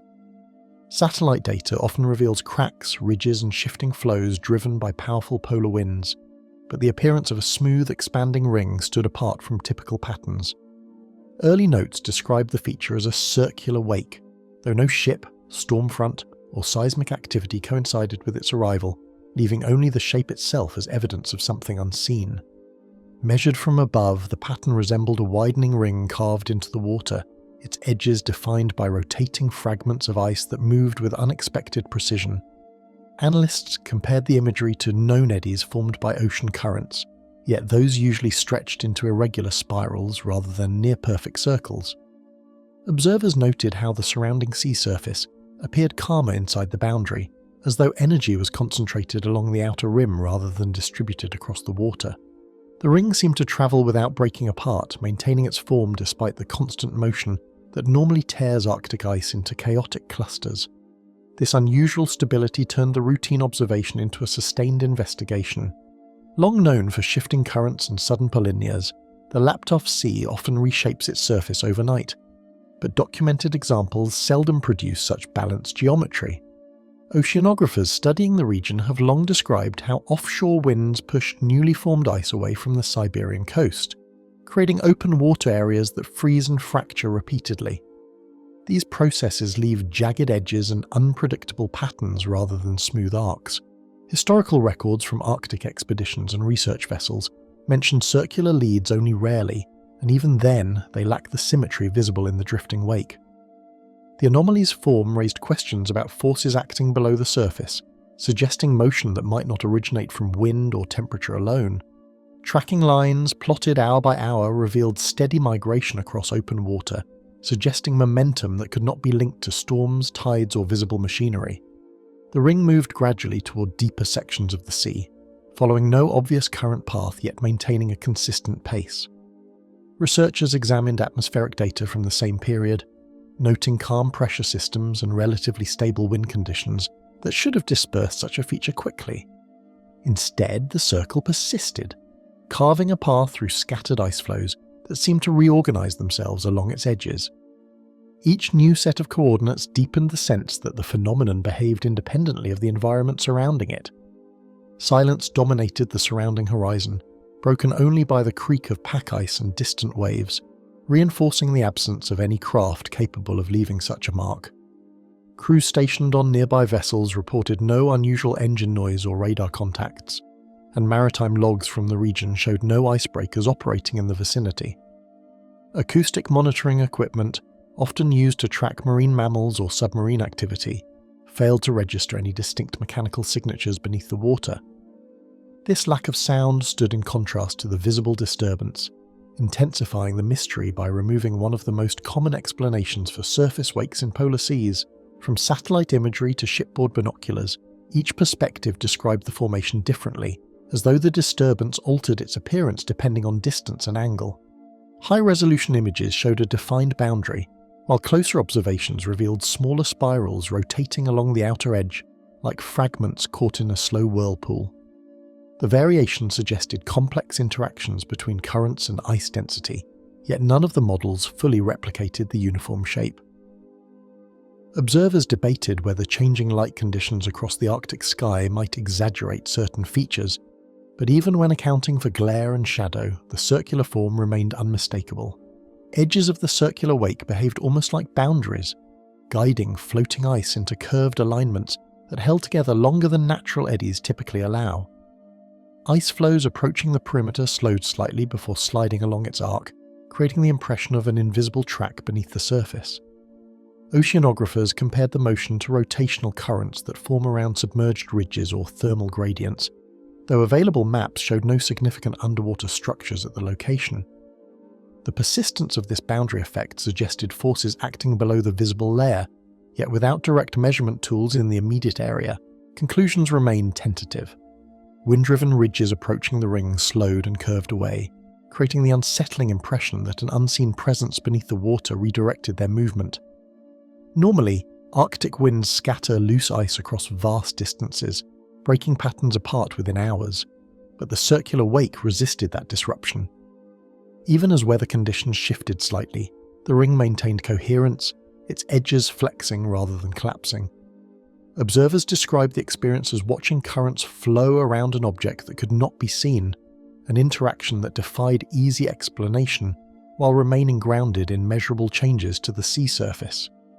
Hours stretched into a prolonged observation window as the formation drifted northward, maintaining its symmetry despite rising waves and shifting light. The Arctic sun, low on the horizon, cast elongated shadows across the water, revealing subtle textures within the circle that hinted at motion below. Satellite passes captured multiple stages of the phenomenon's evolution, each frame reinforcing the sense of continuity rather than sudden emergence or disappearance. The length of time the wake remained visible set it apart from transient weather events, suggesting an enduring source that remained hidden from view. Comparisons with known oceanographic phenomena produced partial similarities but never a complete match, leaving analysts to revisit the data repeatedly. Rotating eddies, underwater landslides, and pressure-driven ice rotations were all considered, yet each explanation failed to account for the wake's precise geometry and consistent drift. Some researchers noted that Arctic waters contain layers of differing temperature and salinity, capable of creating complex currents, though such interactions rarely generate clear circular boundaries visible from above. The absence of definitive evidence preserved the mystery, allowing the formation to remain an unresolved entry in observational records. Gradual dispersal came not with a sudden break, but with a quiet unravelling, as the circular pattern dissolved into scattered fragments without revealing its origin. Ice flows drifted away from their curved paths, and the once distinct boundary faded into the restless motion typical of the lapped-off sea. Logs closed with measured language, documenting coordinates and conditions without speculation, yet the lingering image of that near-perfect ring resisted easy categorization within known Arctic phenomena. Across a sea that rarely holds still, the memory of that perfect ring lingered like a question traced on moving water, hinting at something that shaped the surface yet never allowed itself to be seen. The Novaya Zemlya coastal shape. Survey notes describing ordinary shoreline observations rarely attract attention, yet one recurring silhouette along the coast of Novaya Zemlya began to unsettle those responsible for charting the area.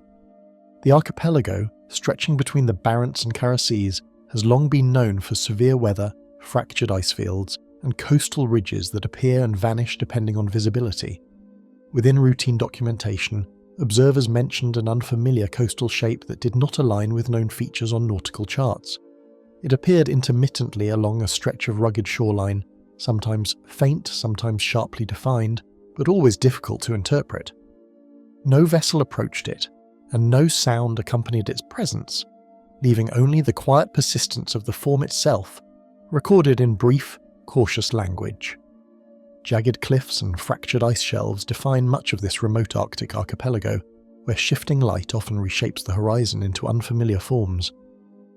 Novaya Zemlya's geology includes steep rock faces carved by glacial movement, and the surrounding waters carry drifting ice that constantly alters the appearance of the coast. Even experienced observers rely on careful comparison with maps to distinguish between permanent landforms and temporary ice structures. The Arctic atmosphere, heavy with moisture and prone to sudden fog, can blur distances and distort scale. Against such a backdrop, the appearance of an unfamiliar outline did not immediately signal something unusual, yet repeated sightings suggested that the shape held a consistency that simple illusions rarely maintain. Accounts gathered from separate vantage points failed to agree on the outline, some describing a low ridge while others recalled a taller, angular presence near the waterline. Differences in interpretation emerged even among observers reviewing the same photographs, highlighting how perspective could reshape perception in an environment where depth cues are scarce. One report suggested that the silhouette resembled an extension of the coastline, while another implied that it stood apart from the surrounding terrain. These conflicting descriptions did not cancel each other out. Instead, they added layers to the mystery, suggesting that the phenomenon might shift depending on light, distance, or the observer's position. Cold air layers hovering above the sea can bend light in subtle ways, producing mirages that blur the boundary between land, ice, and sky. Arctic explorers have long described looming effects that stretch distant features into towering shapes or compress entire islands into flat lines along the horizon. Such optical phenomena provided a logical framework for interpreting the unidentified coastal form, yet the repetition of the sightings complicated that explanation. Mirages typically change rapidly with temperature and wind conditions, but the silhouette returned across multiple observation periods, raising the possibility that something physical existed beneath the distortion. Though the feature appeared anchored to the shoreline, its proportions seemed to change with each observation, creating uncertainty about whether it was solid or simply a trick of perspective. Some descriptions suggested a smooth curvature along its edge, while others noted jagged contours that blended into nearby cliffs. Satellite imagery offered only partial clarity, revealing dark patches along the coast that could be interpreted as rock outcrops or dense accumulations of ice. Analysts compared images taken under different lighting conditions, noticing that shadows cast by low Arctic sunlight might exaggerate certain shapes while hiding others, yet none of the comparisons fully explained the consistency of the silhouette's placement.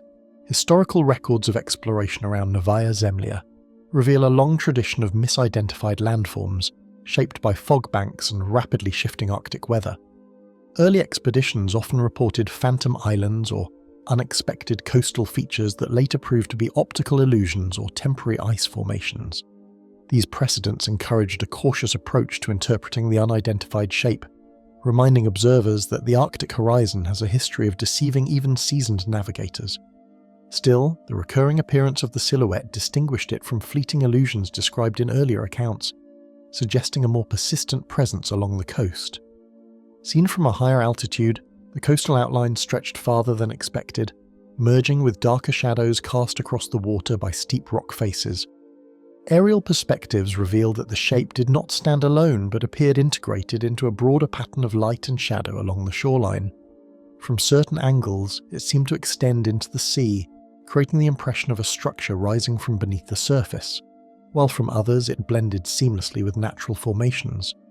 These shifting impressions deepened the uncertainty, leaving observers unsure whether they were witnessing a single object or a convergence of environmental effects.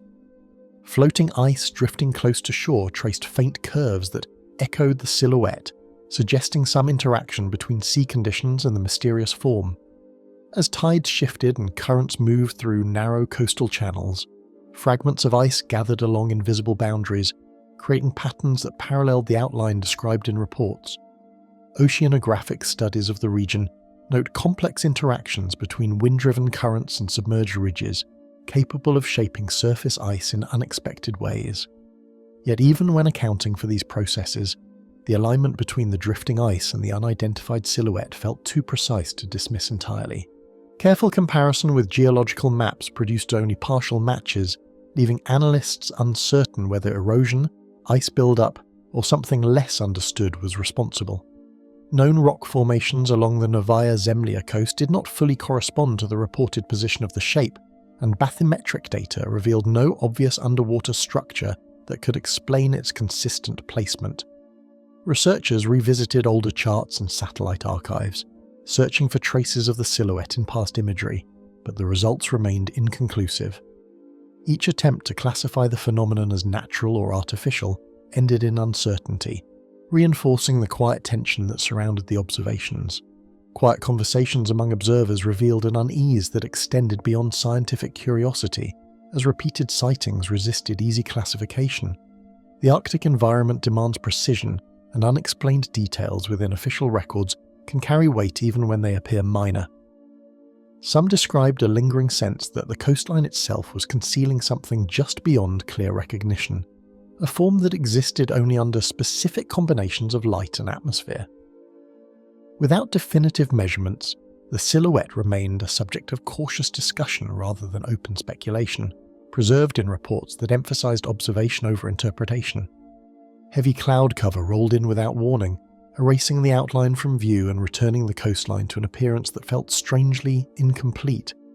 Subsequent monitoring failed to reveal the shape again with the same clarity, leaving only fragmented descriptions and scattered imagery as evidence. The shoreline returned to its familiar profile, yet those who had documented the anomaly continued to compare notes, searching for patterns that might explain its fleeting presence without concluding. A place long mapped and measured seemed to hold one contour that refused to remain fixed, lingering in memory like a form waiting for the right angle to exist again. The Arctic Ocean Sonar Staircase. Pressure ridges drift slowly across the Arctic Ocean, grinding against each other with a sound that rarely reaches human ears, and beneath that frozen ceiling, submarines rely on sonar to navigate through darkness that sunlight never touches. Among routine acoustic logs, crews described a strange report of an unidentified thing rising in stepped layers from the deep water below the pack ice, a pattern that appeared too deliberate to be dismissed as random seafloor relief. Operators first noticed the geometry during slow survey passes, when the sonar screen traced clean, angular returns that contrasted sharply with the irregular shapes normally produced by sediment slopes or fractured ridges. The Arctic Basin is one of the least mapped ocean regions on Earth, its bathymetry hidden beneath thick multi-year ice that limits direct exploration, which makes sonar the primary tool for understanding what lies below. Sound travels faster in cold, dense seawater, allowing submarines to detect distant features with surprising clarity, yet even experienced technicians expect echoes to blur at long range due to scattering from ice keels and shifting currents. What unsettled those watching the displays was the precision of the reflections, each layer appearing at nearly equal vertical intervals, forming an ascending sequence that resembled a staircase cut into darkness rather than a natural slope. Pack ice above the basin constantly moves under the influence of wind and ocean currents, sometimes drifting several kilometers in a single day, and this movement often distorts acoustic readings by bending sound waves along temperature gradients known as thermoclines. Despite these complications, the stepped returns remained consistent when recalculated under different frequencies, suggesting that the object producing them had firm edges capable of reflecting sonar with unusual stability. Oceanographers reviewing Arctic survey data have long noted that geological formations rarely maintain uniform spacing over large distances, especially in regions shaped by glacial scouring and sediment collapse, which deepen the mystery surrounding the layered pattern. Historical exploration of the Arctic seafloor accelerated during the Cold War, when submarines from several nations crossed beneath the ice to chart safe routes, and many of the earliest maps were created from long rolls of analog sonar paper. Analysts comparing those older records with modern digital scans found occasional hints of vertical structures rising from abyssal plains, though most were later explained as artifacts caused by shifting sound channels or equipment limitations.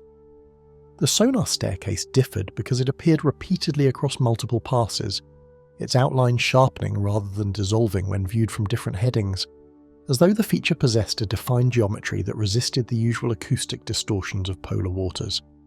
In waters that average several thousand meters deep, the seafloor is typically composed of soft sediment carried by slow-moving currents from distant continents, forming gentle hills rather than abrupt terraces.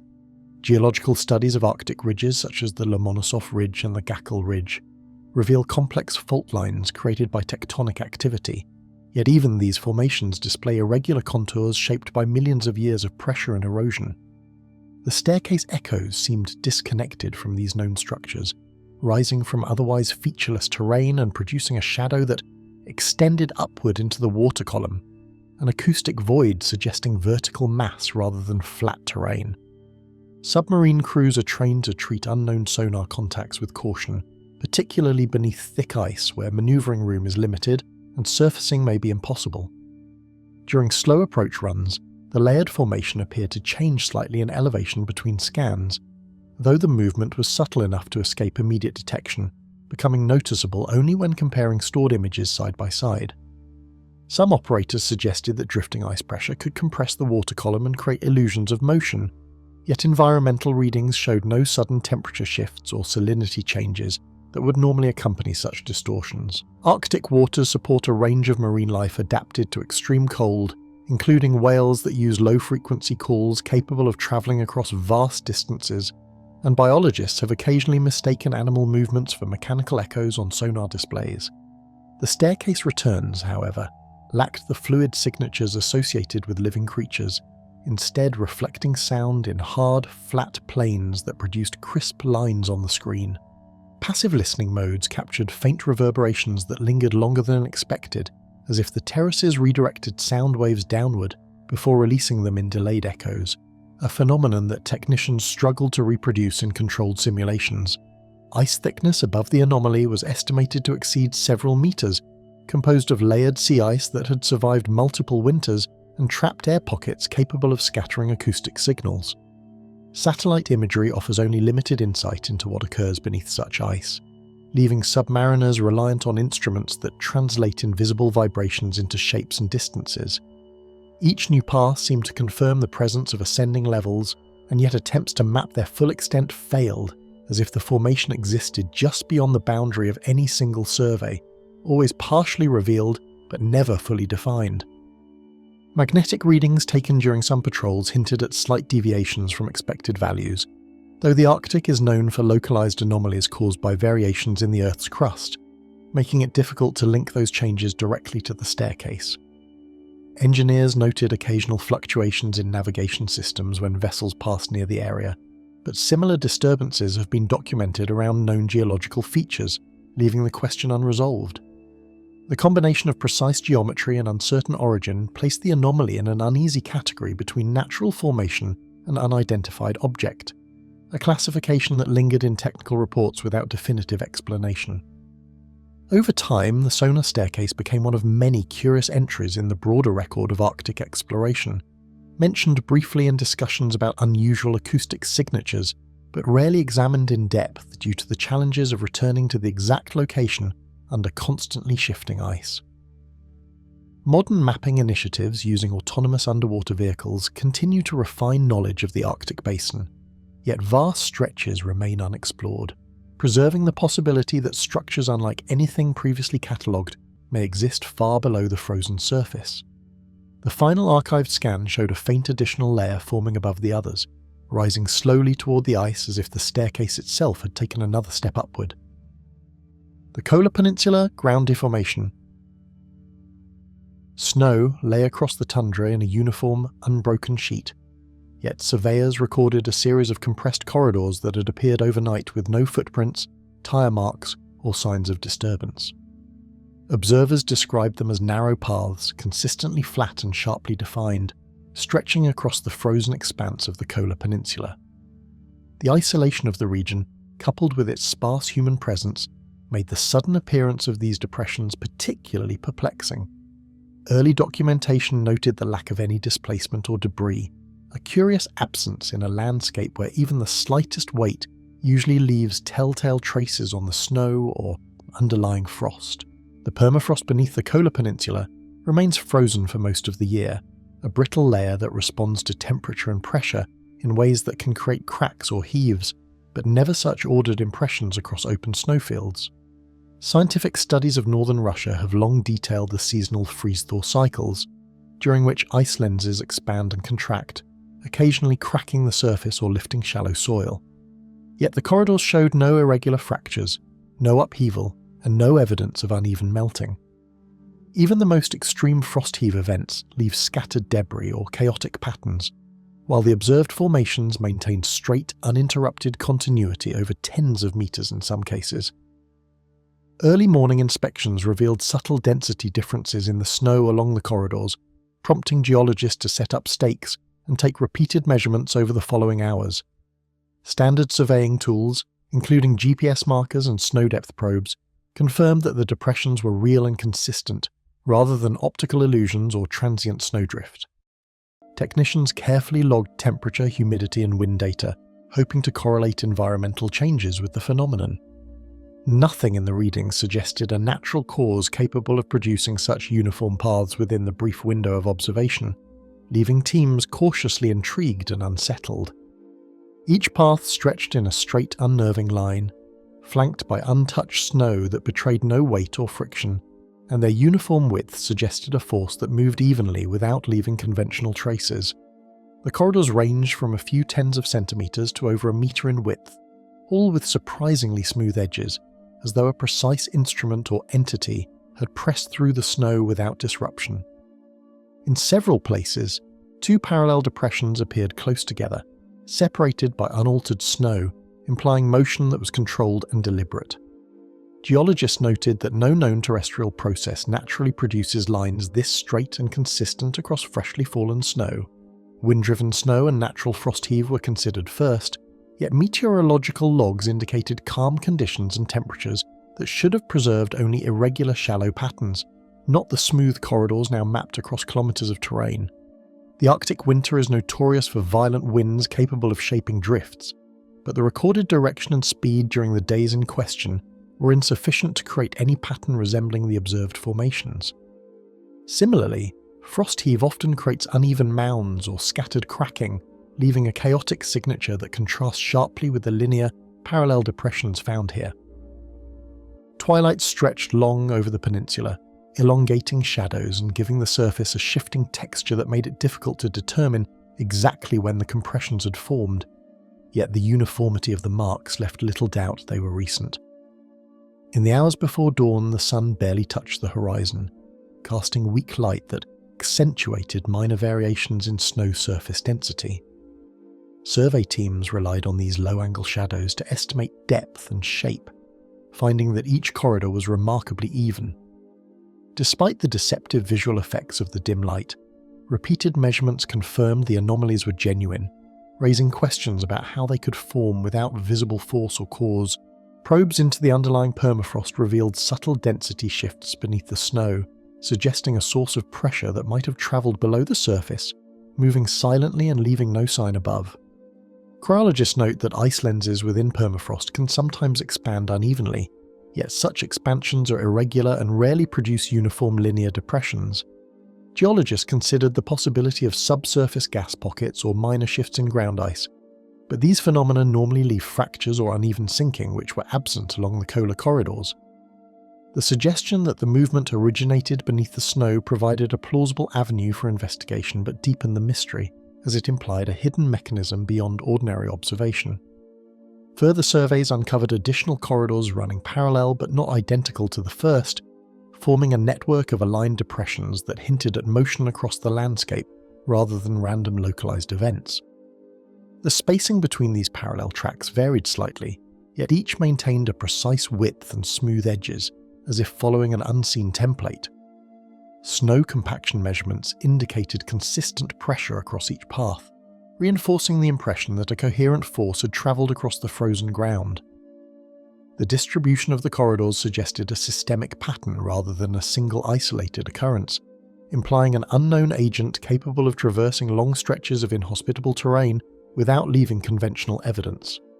Satellite imagery and aerial photography provided only partial confirmation, as the shallow compression often blended with natural variations in snow, leaving the phenomenon frustratingly elusive to mapping efforts. High-resolution sensors captured subtle changes in reflectivity along the corridors, though the differences were slight enough to be overlooked by standard analysis. Attempts to recreate the pattern using controlled experiments failed, demonstrating that neither human activity nor known environmental processes could replicate the precise linear compression and parallel alignment seen across the peninsula.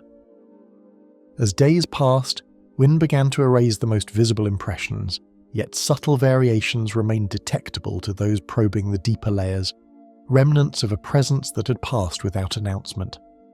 The snow surface slowly returned to a uniform sheet, but slight density differentials persisted, offering a faint record of something that had moved over the frozen ground in silence. Instruments could measure these changes, yet human eyes could barely perceive them, emphasizing the hidden, elusive nature of the formation. The corridors, fleeting and delicate, seemed to exist in a liminal space between what could be seen and what could only be inferred. The surrounding terrain, normally scarred only by human activity or known geological processes, appeared untouched except for the unexplained network of compressed paths, emphasizing the strange deliberate absence of any recognizable origin. Vehicles, snowmobiles, and wildlife left unmistakable marks across the region over the years, yet nothing aligned with the corridors. Even careful inspection of nearby geological features failed to reveal fractures or shifts that could account for the patterns. The combination of precision, invisibility, and silence suggested that whatever created the corridors operated in a manner entirely unknown to observers and entirely separate from familiar forces of the Arctic landscape. And long after the snow began to soften, the corridors left a quiet testimony of movement that no witness had ever seen. The Queen Elizabeth Islands. Moving heat signature. A faint warmth glided silently through the frozen earth of the Queen Elizabeth Islands, visible only through infrared sensors that traced its steady, unusual path. Researchers operating airborne thermal cameras first noticed the anomaly while surveying remote sections of the archipelago during winter months, when ground temperatures usually remained stable and uniform. The warmth did not fluctuate with the day-night cycle, nor did it correspond to sunlight absorption or recent weather events. Its consistent motion beneath layers of snow and ice suggested something moving in a controlled manner, a presence entirely invisible to the naked eye yet unmistakably real to sensitive instruments. The ground in this northern archipelago remains locked in a deep freeze, with temperatures so stable that even minor heat disturbances normally disperse within hours. Permafrost in the region can extend hundreds of meters deep, effectively insulating the Earth and preventing transient warming from reaching measurable levels. Scientists have long studied how heat conducts through frozen soil, noting that even geothermal pockets generally cause localized effects that fluctuate with ambient conditions. In contrast, the anomaly maintained a continuous temperature profile, moving horizontally across terrain that typically preserves thermal uniformity for weeks. Airborne thermal instruments captured the anomaly as it progressed across kilometers of tundra, moving with a precision that suggested control rather than randomness. Over multiple flights, infrared cameras recorded the warmth at a steady depth beneath thin snow layers, appearing as a moving ribbon of heat that neither spread outward nor faded over time. Analysts compared successive passes to detect changes, finding that the heat signature retained both shape and intensity, a consistency rarely observed in natural thermal phenomena. The readings suggested a slow but deliberate motion, a traversal across the frozen landscape that seemed to defy known geological or biological processes. Heat signatures followed a straight course, cutting across ridges and shallow valleys without deviation, as if guided by an unseen hand. The anomaly ignored subtle terrain variations that would normally divert or dissipate energy passing through the ground. In one sequence of scans, the warmth traced a path up a low incline and descended into a small depression, with no change in velocity or heat intensity, a behaviour inconsistent with any known underground water flows or geothermal patterns. Survey teams noted the anomaly's straight trajectory with growing unease, realising that it did not correspond to topographical features, wind effects, or snow density variations. Meteorologists and surveyors analysed atmospheric conditions, snow depth, and seasonal thawing cycles, yet nothing could account for the uniform intensity or continuous motion. Winter air temperatures hovered well below freezing, and there was minimal solar radiation to create surface heating that might influence subsurface measurements. Wind speeds were low, preventing drifting snow from forming patterns that could mimic movement. Even minor ground vibrations from distant earthquakes or human activity were recorded and ruled out, leaving investigators with a phenomenon entirely divorced from conventional environmental causes. Past thermal surveys of the islands revealed only isolated warming spots near known geothermal features, none matching the size or persistence of this steadily moving anomaly. Geological studies in the Arctic have documented minor heat pulses along tectonic lines or volcanic fissures, but these are generally sporadic, localized, and shallow.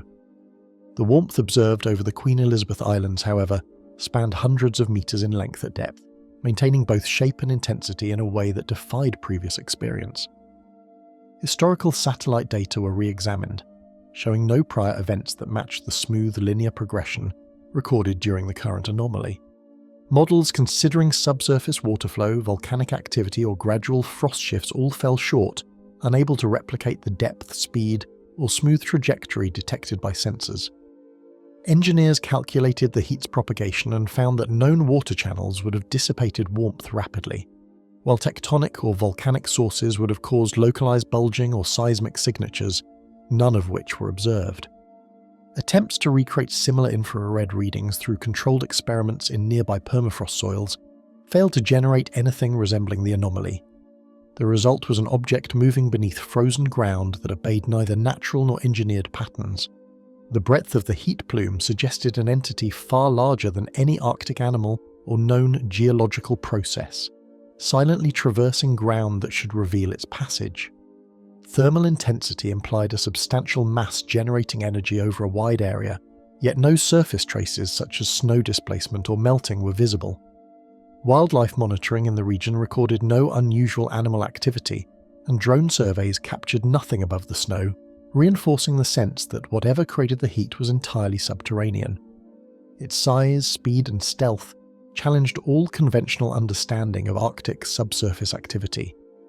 Observers scanning from nearby ice ridges and satellite passes reported no surface disruption, reinforcing the sense of a motion completely hidden from human view. Snowdrifts remained untouched, and the terrain showed no pressure points, cracks, or melting that could indicate the passage of a large object. Even with repeated passes at different altitudes and angles, visual confirmation was impossible, leaving scientists reliant entirely on thermal imaging. The anomaly persisted as a silent, invisible presence, known only through its heat, as if the ground itself carried the signature of something moving entirely out of reach. Microscopic temperature differences in the overlying snow hinted at a subtle interaction with the environment, traces that confirmed movement without providing any tangible form. Sensitive ground probes detected minimal heat transfer upward, suggesting the object or mass was close enough to influence the frozen surface, yet insulated enough to avoid melting or compression visible.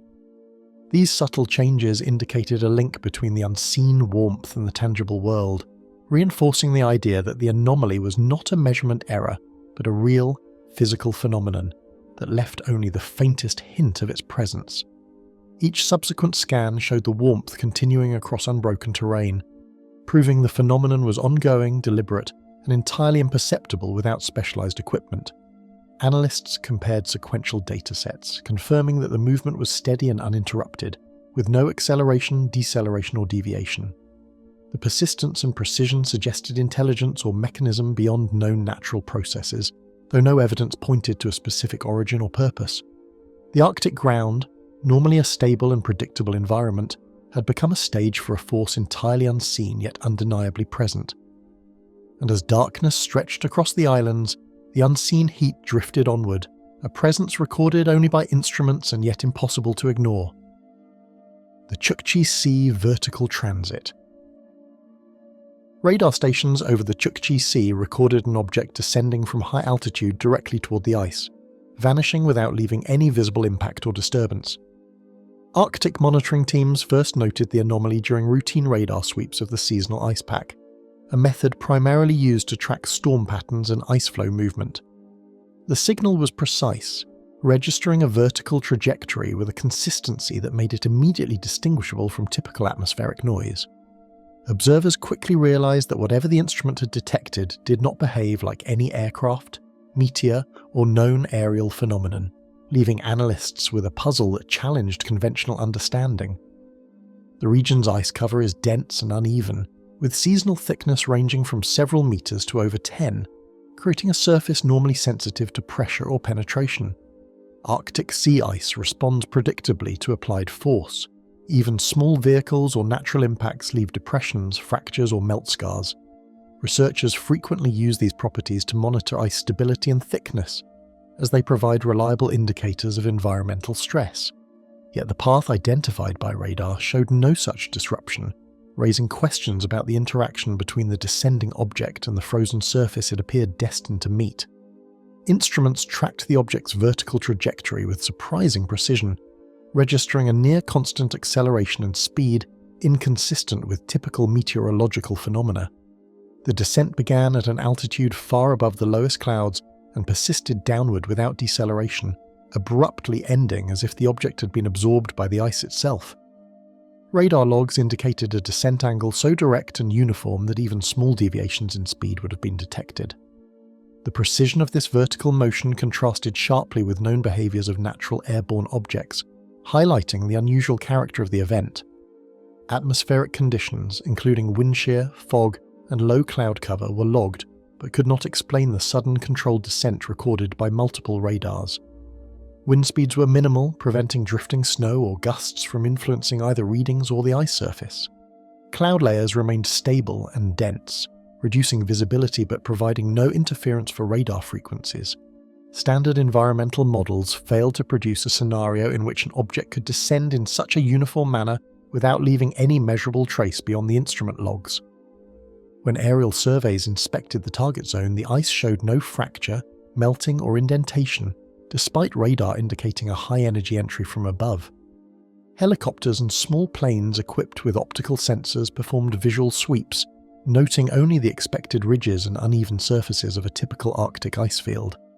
Even areas with thinner ice revealed no signs of puncture, fissure, or thermal anomaly. The paradox was immediate. A radar-confirmed descent suggested substantial mass and speed, yet no visible evidence corresponded to the event, leaving investigators grappling with a phenomenon both measurable and undetectable. Sequential radar sweeps revealed faint echoes following the initial disappearance, suggesting a pattern of motion or energy dissipation that left no tangible trace. Analysts compared data from multiple stations, finding subtle reflections that hinted at lingering energy or movement within the ice, though these traces never manifested as cracks or thermal hotspots. Each new pass confirmed that the object's disappearance was not an error, yet no physical interaction with the environment could be confirmed. The phenomenon persisted as a quiet, unseen presence, detectable only through careful instrumentation. Environmental variables such as drifting flows, surface snow, and tidal changes were examined, yet none correlated with the precise location or timing of the object's descent. Ice drift, although measurable over hours and days, could not explain the rapid, vertical motion recorded. Snow accumulation was minimal and uniform, showing no evidence of pressure or compression along the projected path. Tidal influence in this section of the GIUK Sea is gradual and largely horizontal, further eliminating natural explanations for a vertical anomaly. The absence of plausible environmental causes amplified the strangeness of the observation. Satellite passes and pressure-sensing buoys cross-checked the anomaly, confirming that an object of measurable mass had interacted with the ice in some imperceptible way.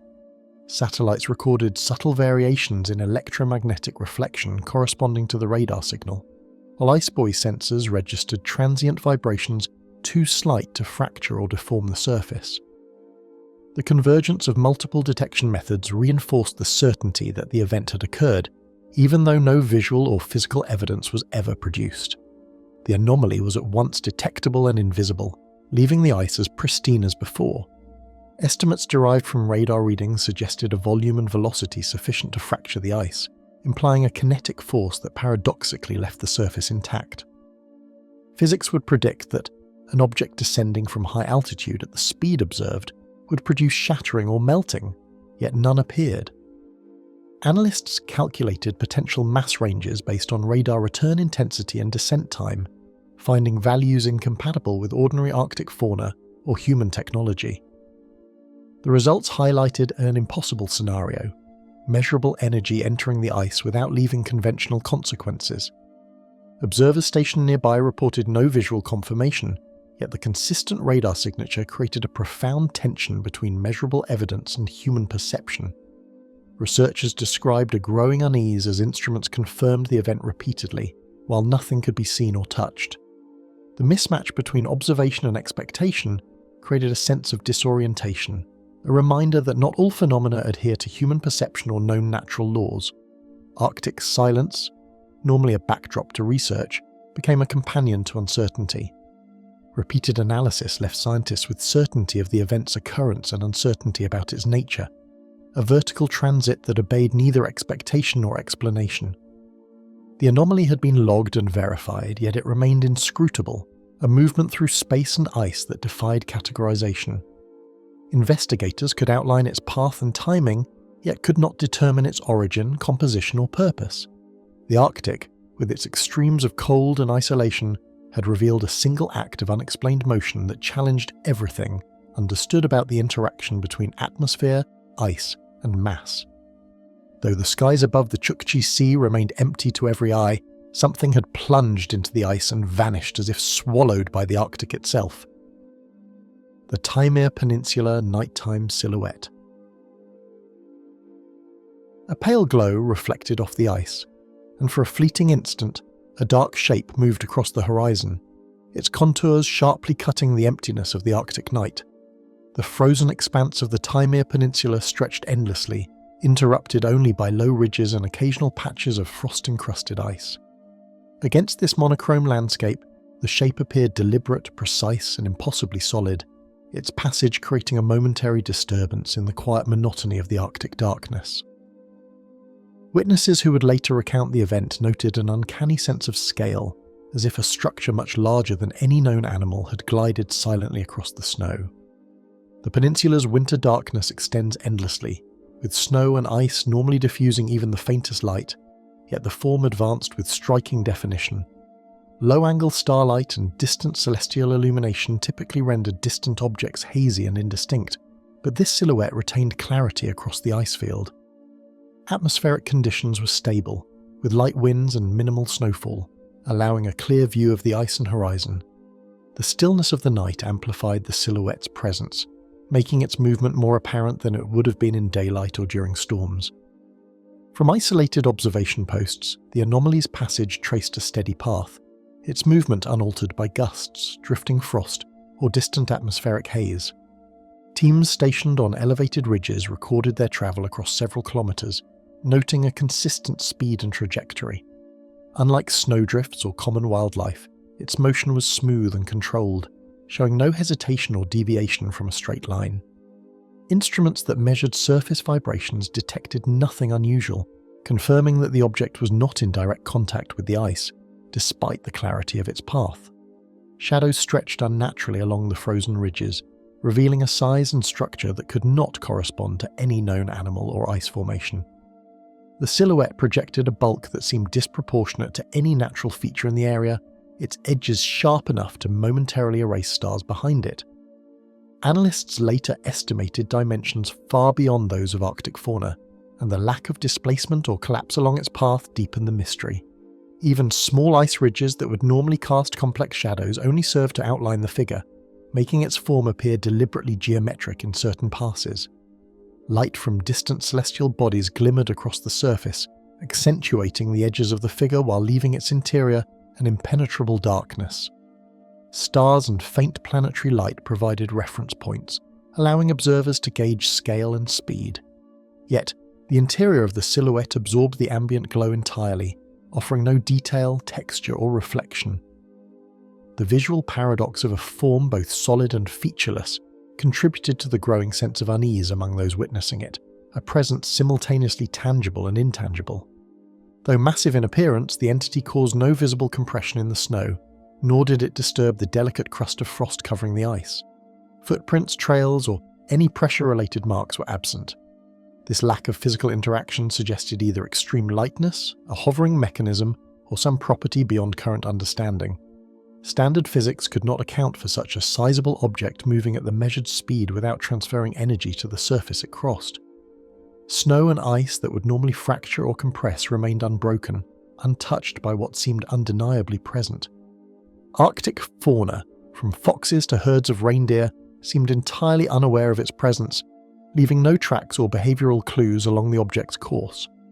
Animals nearby continued normal activity, showing no flight, avoidance, or attention toward the anomaly.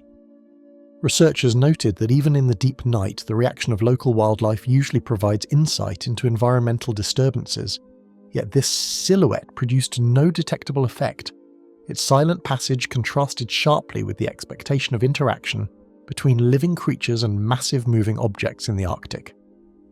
Field sketches and photographs captured only a vague outline, the extremity of cold and distance blurring any attempt at precise documentation. Cameras operated under sub-zero temperatures struggled with exposure, and lenses coated with frost produced largely abstract images. Drawings relied on observers' estimations, capturing general form and trajectory rather than detail. Yet, even these incomplete records consistently indicated a figure of extraordinary scale, movement, and opacity, confirming its presence despite the limitations of documentation. Eyewitnesses reported an unsettling mix of certainty and confusion, recognizing movement that appeared undeniable yet impossible to touch or measure. Many described a cognitive dissonance, where the eyes perceived a clear form, but the body and instruments could register no tactile or physical confirmation. Conversations among research teams reflected growing perplexity, as multiple independent reports aligned, while leaving investigators with no explanation. The Arctic night had presented a phenomenon at once observable and inexplicable, defying conventional reasoning. Careful review ruled out mirages, atmospheric refraction, and optical illusions, none of which could account for the scale and smooth progression of the shadowed figure. Scientific evaluation considered temperature inversion effects, ice reflection anomalies, and rare luminous events. None produced results consistent with the observations. Researchers concluded that, for reasons unknown, a coherent, substantial shape had moved across the frozen terrain in a manner entirely independent of known natural or human forces.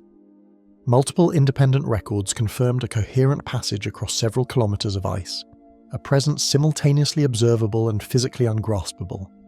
Timing, scale, and trajectory matched across reports, eliminating coincidence or misinterpretation as plausible explanations.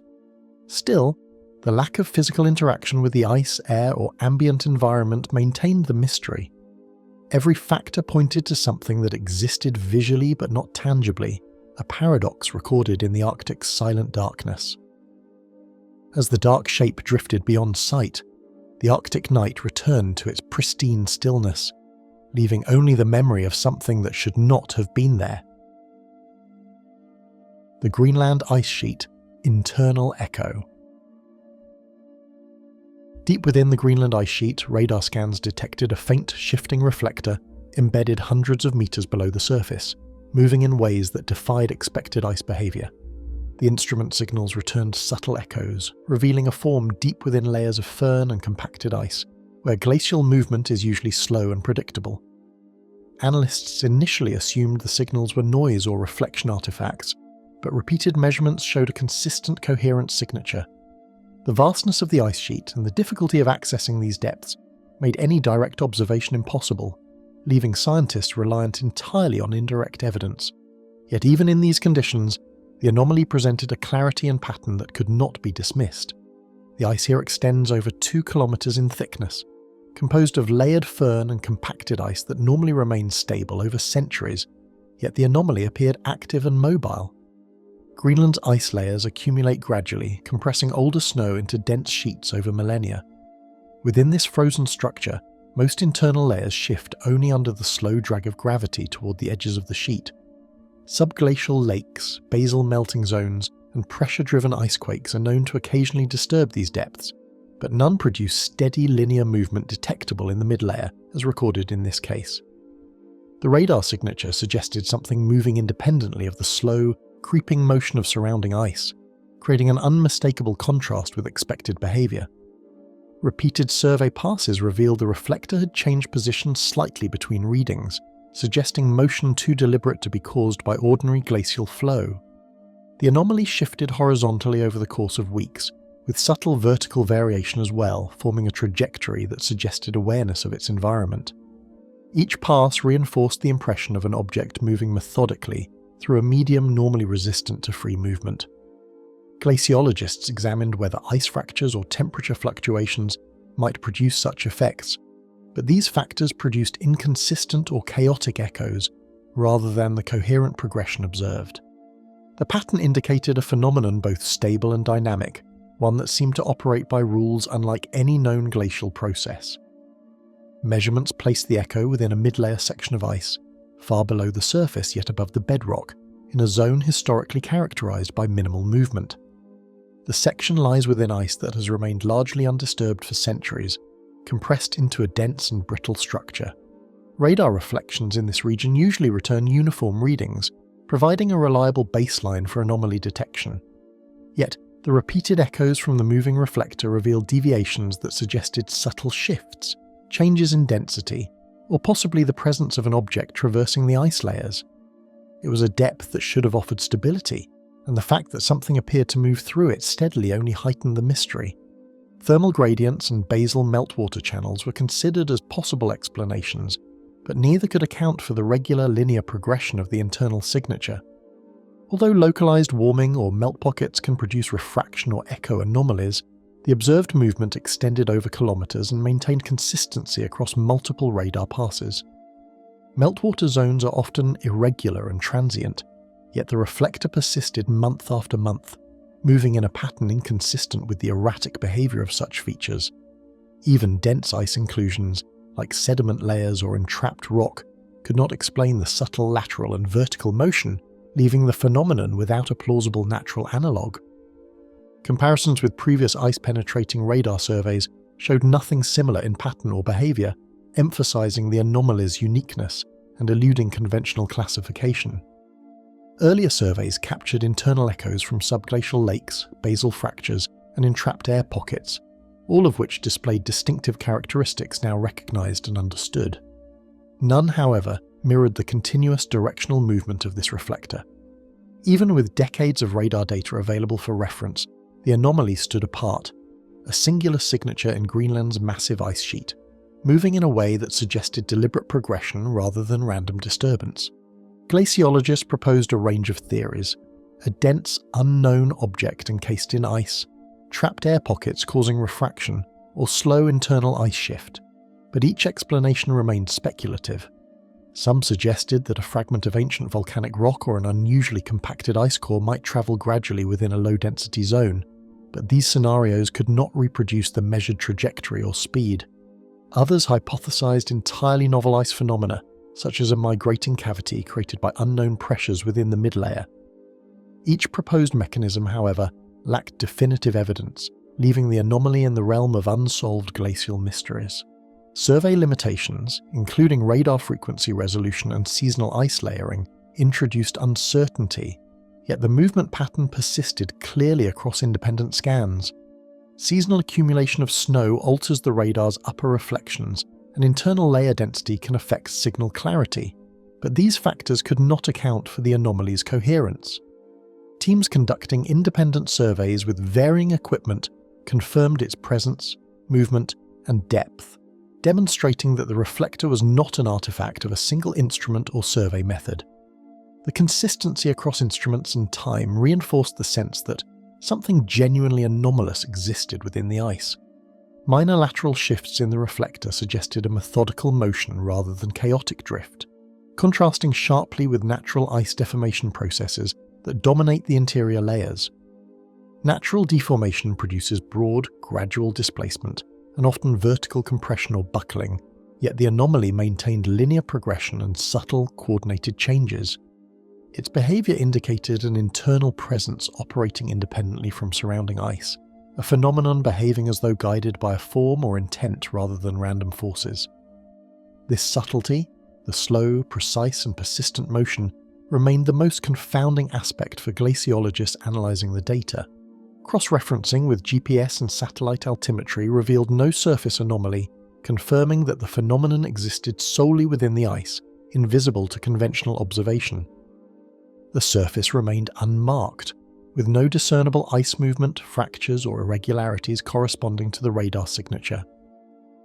This ruled out many conventional explanations for unusual readings, including surface compression, meltwater displacement, or pressure ridges. It also emphasized the challenge of studying the anomaly. It could be detected only by penetrating radar, leaving direct observation impossible. Its presence was real, measurable, yet entirely hidden from view. Over months, the internal echo continued to move subtly yet consistently, leaving scientists with only its faint signature and a growing sense of unresolved mystery. Each new survey reaffirmed its presence, tracking its slow drift and maintaining the enigma. Instruments confirmed the stability of its movement, but could not determine size, shape, composition, or origin. Even the most sophisticated models of ice dynamics failed to account for its path or behaviour. The Greenland ice sheet, known for its solidity and slow-changing interior, had revealed a secret moving quietly within, one that neither could be touched nor fully understood. Inside the frozen heart of Greenland, something unseen shifts silently, its presence marked only by the whisper of signals that cannot be touched or explained. The Barents Sea acoustic pulse. Data streams from multiple Arctic monitoring systems began aligning in patterns that defied conventional interpretation, each recording a precise rhythmic signature that refused to match any known natural or human source. Analysts reviewing the information initially assumed instrument error or interference from ice movements, yet the pattern persisted across independent systems. The regularity and structure were unmistakable, stretching beyond the expected anomalies caused by whales, ice quakes, or mechanical sources. Signals propagated over long distances with a clarity that suggested intentional repetition, leaving scientists unsettled by the certainty of a phenomenon they could not observe directly. The Kara Sea itself is a region dominated by seasonal ice and frigid waters, its depths extending over 1,000 meters in some areas. Currents and salinity layers here can dramatically affect how sound travels, bending and reflecting acoustic energy unpredictably. Hydrophone networks positioned beneath the ice rely on these environmental characteristics to interpret signals. Yet, in this case, conventional propagation models fail to reconcile the strength and range of the pulses. Seasonal ice cover, often 2 meters thick, complicates detection, introducing distortion and reflection that can mask or modify signals. Despite these challenges, the anomaly remained distinct and trackable over vast stretches of the sea. Each signal recorded displayed a regular cadence and intensity, unlike any natural acoustic source in the Arctic. The frequency spectrum ruled out marine mammals, whose calls are shorter, variable, and biologically constrained. Geological events, such as ice cracking or subsea tectonic activity, create erratic pulses and occasional low-frequency rumblings, but none follow the steady, repeating pattern observed. Even anthropogenic sources, including research vessels or naval sonar, were ruled out due to their sporadic operation and known locations. The evidence suggested a continuous presence that actively maintained a structured rhythm, a characteristic almost impossible to explain with known natural processes. Scientists attempted triangulation from multiple sensor arrays, but ice cover and water stratification introduced unpredictable distortions. Signals appeared to shift slightly depending on array placement and water density layers, making pinpointing a source nearly impossible. Acoustic signals in polar seas are notoriously difficult to trace with certainty due to temperature, salinity, and ice interactions. Despite careful analysis and repeated calibration, the origin remained elusive. The challenge was not only the invisibility of the source, but also the vastness of the environment, where a single miscalculation could result in kilometers of error. Patterns persisted across days, weeks, and even months, with the pulses arriving in a rhythm that implied deliberate generation rather than random natural occurrence. Analysts noted that the signals maintained a remarkable consistency in timing and structure, unaffected by shifting ice conditions, storms, or seasonal variations. This persistence was unusual. Natural acoustic sources tend to fluctuate with environmental conditions. The steady repetition created a sense of a deliberate, methodical phenomenon, challenging the scientific community to explain a phenomenon that was measurable, real, and entirely untraceable. Environmental factors, including salinity gradients, sub-ice currents, and the slow drift of ice flows, were systematically considered and eliminated. Currents could bend sound, but not in a way that maintained such precise timing over hundreds of kilometers. Ice movement can generate acoustic reflections, yet these are transient and highly variable, and cannot mimic the structured repetition seen here. Even temperature stratification, which affects sound velocity, failed to account for the uniformity and scale of the signals. Each potential environmental explanation collapsed under the weight of the data, reinforcing the anomaly's mystery. Theories to explain the pulses were diverse yet equally speculative. Some suggested an unknown deep-sea creature producing consistent acoustic patterns, though no known species could generate the observed frequencies or propagate them over such distances. Others proposed subglacial gas emissions or under-ice volcanic activity, yet these explanations lack the repeatable rhythm and predictability seen in the recordings. A small number of researchers speculated about uncharted underwater structures or perhaps even undisclosed technological sources. None of the proposed hypotheses accounted for all measurable aspects of the phenomenon, leaving scientists with more questions than answers. Cross-referencing data from satellite imagery, sonar surveys, and ice-penetrating sensors provided no visual confirmation of the source. Ships navigating the area reported nothing unusual, and no underwater topography could explain the echoes. The acoustic signature existed only within the data, a presence without a form, measurable yet invisible. This disconnect between detection and observation heightened the sense of the unknown. It was as if something existed solely to be heard, leaving no physical trace and evading every conventional method of observation. The acoustic energy travelled farther than expected through thick ice, reverberating in ways that suggested both immense scale and a medium-sensitive path. Sound in the Arctic is strongly affected by the layering of water and ice, yet the pulses maintained a uniform intensity and frequency across distances where attenuation would normally weaken or distort signals. This indicated a source capable of either immense power or extraordinarily efficient propagation. Its reach and clarity implied control over the surrounding medium, reinforcing the impression of deliberate design behind what scientists could not yet classify. Crews monitoring the signals described a mixture of fascination and unease, aware that each detectable pattern hinted at something immense and unexplored beneath the frozen sea. While the anomaly could not be located visually or physically, its presence was undeniable. Instruments across independent research platforms confirmed identical timing and waveform characteristics, eliminating the possibility of instrument error. For those involved, the signals were a reminder of the Arctic's hidden complexity, a realm where human perception and technology intersect with forces that resist interpretation. Despite extensive study, the structured acoustic presence continued, a mysterious cadence in the Kara Sea that evaded identification and resisted explanation. No known natural, geological, or technological source could reproduce its rhythm, distance, or intensity. Researchers remained engaged, yet every attempt to unravel its origin only deepened the sense of the unknowable. Far below the frozen surface, something moves in measured pulses, a hidden cadence that carries across the Arctic waters, yet cannot be touched, seen, or explained. The Axel Heiberg Island slow collapse. Observers noted an entire ice shelf subtly tilting, its surface descending in a near-perfect gradient that confounded expectations of natural glacial movement.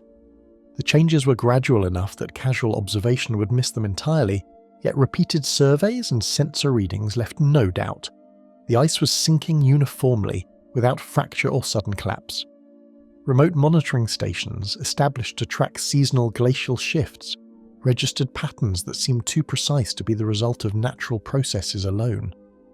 Even veteran glaciologists familiar with the unpredictable behaviours of Arctic ice could not reconcile the measurements with conventional models of slow glacial creep or surface melting. Axel Heiberg Island rises as a stark, windswept landscape where glaciers meet ancient rock, its isolation amplifying every subtle shift in ice or shadow. Stretching across a remote corner of the Canadian Arctic archipelago, the terrain is defined by jagged ridges, deep crevasses and plateaus blanketed in perennial snow. Temperatures rarely climb above freezing, and the long Arctic night leaves large sections of ice untouched by sunlight for months at a time. These conditions make the island a perfect natural laboratory for observing glacial dynamics, yet also a place where small anomalies are easy to miss until they become pronounced. Survey markers embedded months earlier began recording minute declines, their data forming lines that hinted at a uniform, almost mechanical displacement. Each marker, anchored in solid ice and rock, had been calibrated to detect millimetre-level changes over time. As readings accumulated, patterns emerged that suggested not random settling or gradual melting, but a coordinated lowering across broad expanses of the shelf. The measurements were subtle yet consistent, compelling researchers to take multiple independent readings before confirming that the ice was behaving in an entirely unexpected manner. Photogrammetric mapping and repeated elevation scans documented changes in contour, revealing that large sections were lowering at a steady, unbroken pace.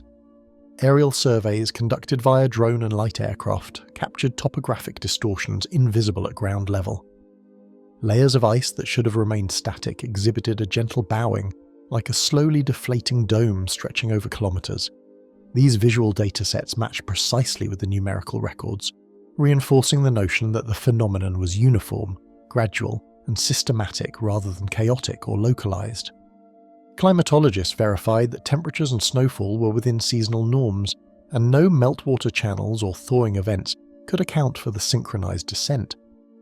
There were no unusual periods of warmth, nor signs of abnormally heavy precipitation that could destabilize the ice from above. Wind patterns, while strong at times, could not produce the uniform displacement observed across the entire shelf.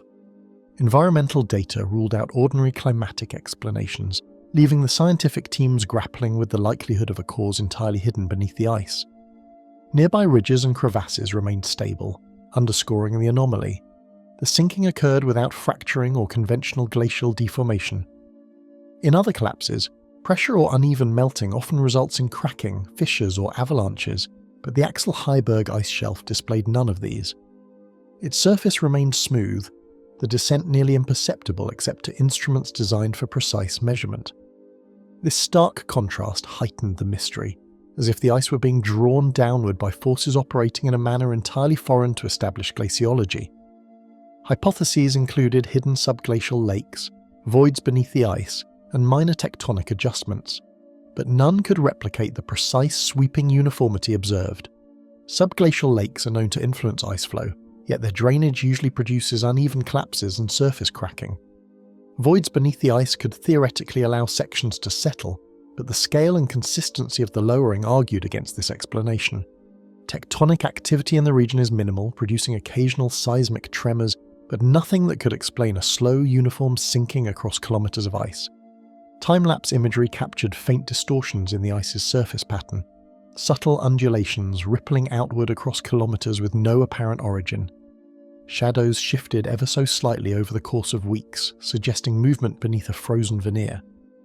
Even as researchers tracked these changes visually, the process remained so gradual that the ice retained its overall appearance. Only careful comparison of consecutive images revealed the hidden dynamics at work, emphasizing that the anomaly was persistent but almost invisible to the naked eye. Satellite scans over consecutive weeks revealed shifts in surface reflectivity and alignment, demonstrating that the ice shelf's movement was measurable yet imperceptible to casual observation. Multispectral imaging highlighted changes in texture and density, while radar altimetry confirmed that the displacement occurred in a broad, even layer. The convergence of these independent data sources left no doubt this was not a measurement error or temporary phenomenon. Something beneath the surface was influencing the ice, steadily and uniformly, while evading detection in every other way. Field teams recorded their disbelief and cautious fascination, aware that the ice was rearranging itself slowly, predictably, and invisibly beneath their instruments. Logs describe scientists walking over the shelf, noting the surface appeared normal while instruments recorded declines beneath their feet. Small tremors, subtle bending, or the faintest settling might have gone unnoticed without the combination of markers, imaging, and repeated measurement. The scale and invisibility of the phenomenon created a quiet tension, a sense of encountering something vast, deliberate, and hidden. Months of continuous monitoring confirmed a persistent phenomenon, ice descending as if drawn downward by some unseen structure or force, with no visible cause. Patterns persisted across the season, the uniform lowering defying every known principle of glaciology. Even after repeated checks and cross-verification, no explanation satisfied the full scope of evidence. The ice moved silently, steadily, and predictably, leaving researchers to confront the possibility of a force beyond their instruments, observation, or current understanding. By the time the horizon revealed the shelf's altered edge, it was clear that a hidden influence had reshaped the ice with methodical precision, leaving the world above unchanged but subtly transformed. The Baffin Bay Shadow Crossing. Crew members on several vessels reported a vast, shifting shadow beneath the ice, a presence so large it distorted their perception of the frozen expanse. Observers described the effect as both subtle and unnerving, a dark outline gliding beneath sheets of translucent ice without breaking the surface. Initial sightings were sporadic, but as more ships passed through Baffin Bay, independent crews noted similar phenomena, lending credibility to the reports. Radar and sonar employed to locate the source revealed nothing conclusive. The shadow seemed to exist on its own terms, moving silently beneath a frozen world where nothing so massive should have been able to pass unnoticed. Baffin Bay stretches as a labyrinth of ice floes and open water, its seasonal cover turning from brittle crust to solid sheet, challenging every observer's sense of scale. The region's isolation magnifies both natural and anomalous occurrences, as the frozen expanse offers little reference for size or distance. Thick ridges, pressure cracks, and uneven ice surfaces often create visual distortions, but none accounted for the vast, coherent shape described by crews. The interplay of sunlight and ice reflections added to the illusion. yet multiple sightings suggested a phenomenon distinct from ordinary Arctic mirages or optical quirks. Witnesses described the shadow's movement as smooth and deliberate, sliding under the ice in a way that suggested mass and depth yet left no surface trace. It travelled at a steady speed, maintaining a consistent form over long stretches of the bay. Sailors reported a creeping sense of scale, as though something enormous was shifting silently beneath their vessels. Despite the apparent size, it produced no detectable wake, no acoustic signature, and no ice cracking or melting along its path. The precision and consistency of its motion baffled experts, suggesting forces beyond ordinary ocean currents or glacial processes. The angle of the low Arctic sun and the subtle transparency of thin ice lent the shadow an unnatural clarity, emphasizing contours that should not have been visible. Shifting light created faint, elongated silhouettes, allowing crews to perceive the object's outline in sharp relief against pale ice. Even under overcast skies, instruments recorded anomalies in light reflection that coincided with the shadow's path. Optical phenomena in polar regions can be misleading, but these observations were repeated, documented, and consistent across multiple vantage points. The effect was neither fleeting nor easily dismissed. It persisted long enough to invite detailed analysis and a measure of apprehension among those who saw it. Attempts to photograph or measure the shadow produced inconclusive results, with cameras capturing only fleeting distortions and instruments registering faint anomalies at best. Sonar returns were sporadic, suggesting either an absence of a solid object or a material composition that resisted conventional detection. Visual recordings often showed only subtle gradations of light and dark rather than a definitive shape. Scientists speculated that the combination of ice thickness, sun angle, and water clarity could produce unusual visual effects, yet these factors could not fully account for the reported size and coherence of the shadow, leaving researchers with more questions than answers. Historical records of Arctic voyages hint at similar sightings, though none match the scale or consistency reported across Baffin Bay during these events. Journals from early 20th century explorers occasionally mentioned strange shapes moving beneath ice or along frozen waterways, but descriptions are vague and often dismissed as misperception. Comparisons reveal that while optical anomalies are known, the Baffin Bay event stands out for its breadth, persistence, and repeated observation by trained crews. These historical parallels suggest that while the phenomenon may not be entirely unprecedented, it remains exceptionally rare and poorly understood in modern terms.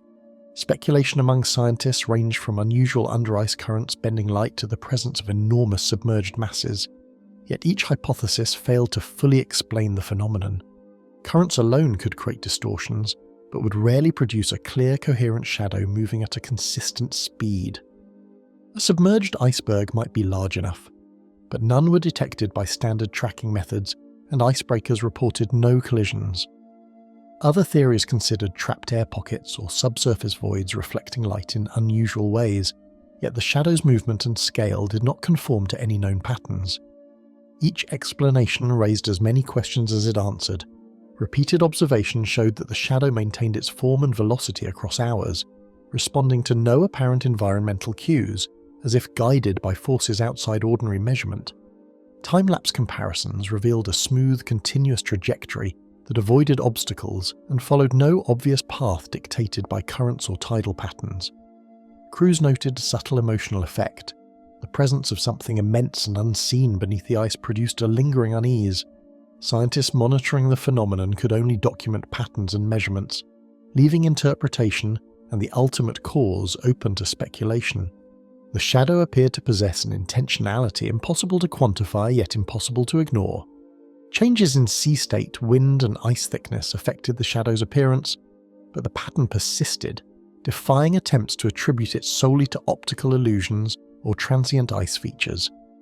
Even when waves or shifting flows disturbed the surface, the dark form beneath remained discernible, adjusting in subtle ways yet maintaining its overall coherence.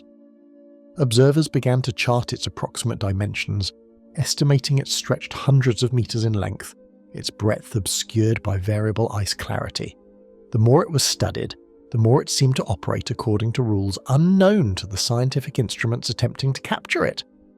Even after multiple expeditions and hours of monitoring, the shadow remained an elusive enigma. a moving darkness beneath a frozen surface that refused all conventional explanation. Researchers documented patterns, attempted measurements, and debated theories, yet none could replicate or predict the phenomenon. Its persistence suggested a phenomenon operating on scales and principles beyond ordinary observation. The shadow left an impression of both immense size and near invisibility, a reminder that the Arctic still harbours mysteries untouched by human understanding or technology. Across the shifting ice, the shadow glided silently, its presence felt more than seen, a reminder that vast and unknown forces still traverse the frozen Arctic waters. The Severnaya Zemlya ice distortion. Morning light cast long shadows across the jagged ice, highlighting every ridge and crevasse with sharp clarity. Only after measurements were compared over several days did the strange lateral shifts of survey markers become apparent, defying expectations for stable Arctic terrain. Researchers were immediately drawn into investigating the anomaly, a subtle but undeniable alteration in the frozen landscape. Instruments designed to detect even millimetre-level movement confirmed the shifts, and repeated visits to the field showed the changes persisted over time. Though seemingly imperceptible in isolation, the cumulative displacement hinted at an unusual invisible force at work beneath the ice.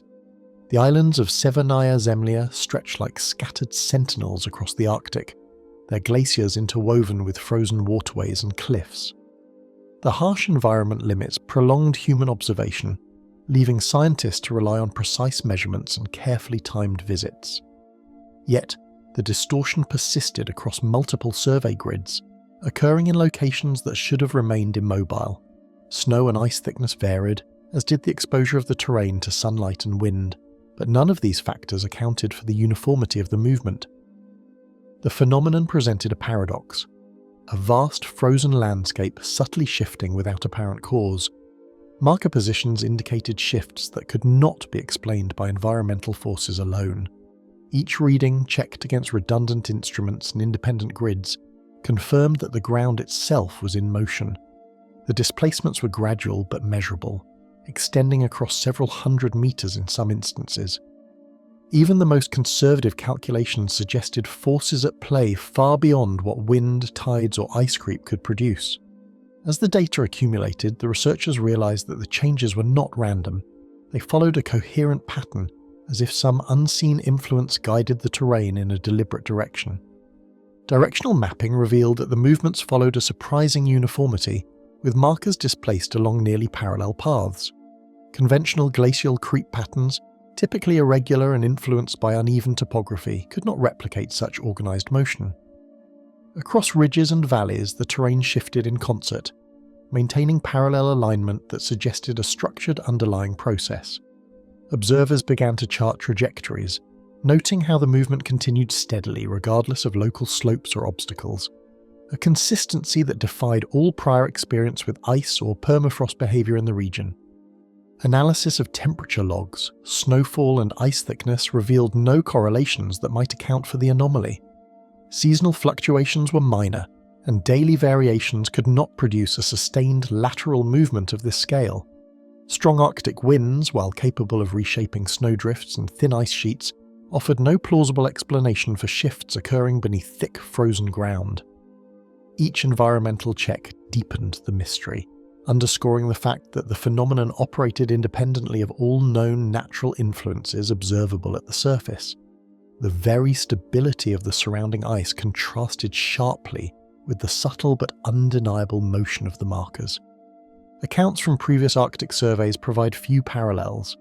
While minor ice drift and local subsidence were occasionally documented, nothing matched the scale, persistence, or coherence observed here.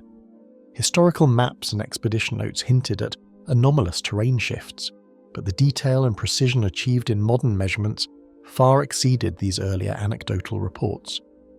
Researchers found themselves navigating both the present data and a fragmented historical record, searching for any precedent that might illuminate the forces reshaping Severnaya Zemlya. The lack of precedent heightened the sense that something truly unusual was occurring. Consideration of subglacial activity, hidden faults, and ice flow dynamics revealed partial explanations at best. Subglacial meltwater could account for minor shifts, yet the uniform motion across broad areas remained inexplicable. Hidden fault lines might produce lateral movement, but seismic monitoring detected no such activity, and the terrain showed no signs of cracking or upheaval consistent with tectonic events. Even theories of extreme ice creep faltered under the precision of repeated measurements. Every hypothesis offered only a fragment of understanding, leaving the anomaly largely unresolved and scientifically provocative. Careful cross-referencing with satellite imagery and topographical measurements confirmed that the phenomenon affected more than isolated points. Ice ridges, snow accumulation patterns, and even minor hills exhibited subtle lateral adjustments, all consistent with the same direction and rate of displacement. Researchers attempted to model the forces mathematically, yet the invisible mechanism resisted quantification. The alignment of indirect indicators suggested a pervasive influence operating beneath or within the frozen terrain, a slow-motion distortion that defied the instruments designed to monitor it. Subtle bending of snowdrifts, microfractures along ridges, and slight deflections in ice revealed the secondary effects of the displacement. These features suggested that the motion was not limited to survey markers but extended across the landscape in a coordinated manner. Each ridge and ice layer appeared to react to a force without an obvious source or pattern, an unseen hand shaping the frozen environment in a deliberate but incomprehensible way. Observers could trace only its effects, never the origin, as the ice itself seemed to comply silently with a hidden command. Documented through detailed logs and maps, the ongoing motion continued, yet no known natural process could account for the magnitude or regularity of the displacement. Weeks of observation reinforced the pattern. Lateral movement continued without pause or deviation. Even under extreme cold, calm skies and minimal solar input, the shifts persisted. Every instrument confirmed the anomaly, and every indirect sign, ridge deformation, snow bending, microfractures, aligned with the same strange motion. The Arctic landscape, immutable to human perception for centuries, was subtly, undeniably alive with movement that could not yet be explained. The frozen islands shifted imperceptibly beneath a silent sky, moved by a force that no human instrument could yet decipher. The Prudhoe Bay offshore interference.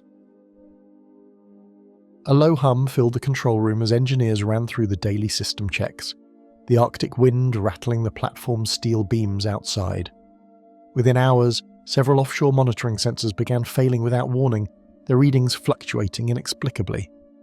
It was during this sudden series of anomalies that researchers first suspected the presence of an unidentified mass offshore, influencing equipment in ways no human or known natural force could explain. The air seemed to thicken with tension as operators attempted to trace the source.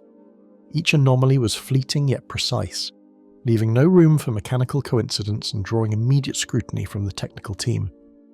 The offshore network spans miles of steel platforms, pipelines, and environmental monitoring stations, all designed to withstand the harshest Arctic conditions. These systems rely on constant calibration, automated alerts, and redundancy to maintain safety. When sensors repeatedly reported anomalous readings, engineers realized that the interference was not localized. It affected multiple stations across the bay. Data transmitted from the offshore platforms showed brief disruptions in communication and erratic measurements, yet environmental conditions were nominal.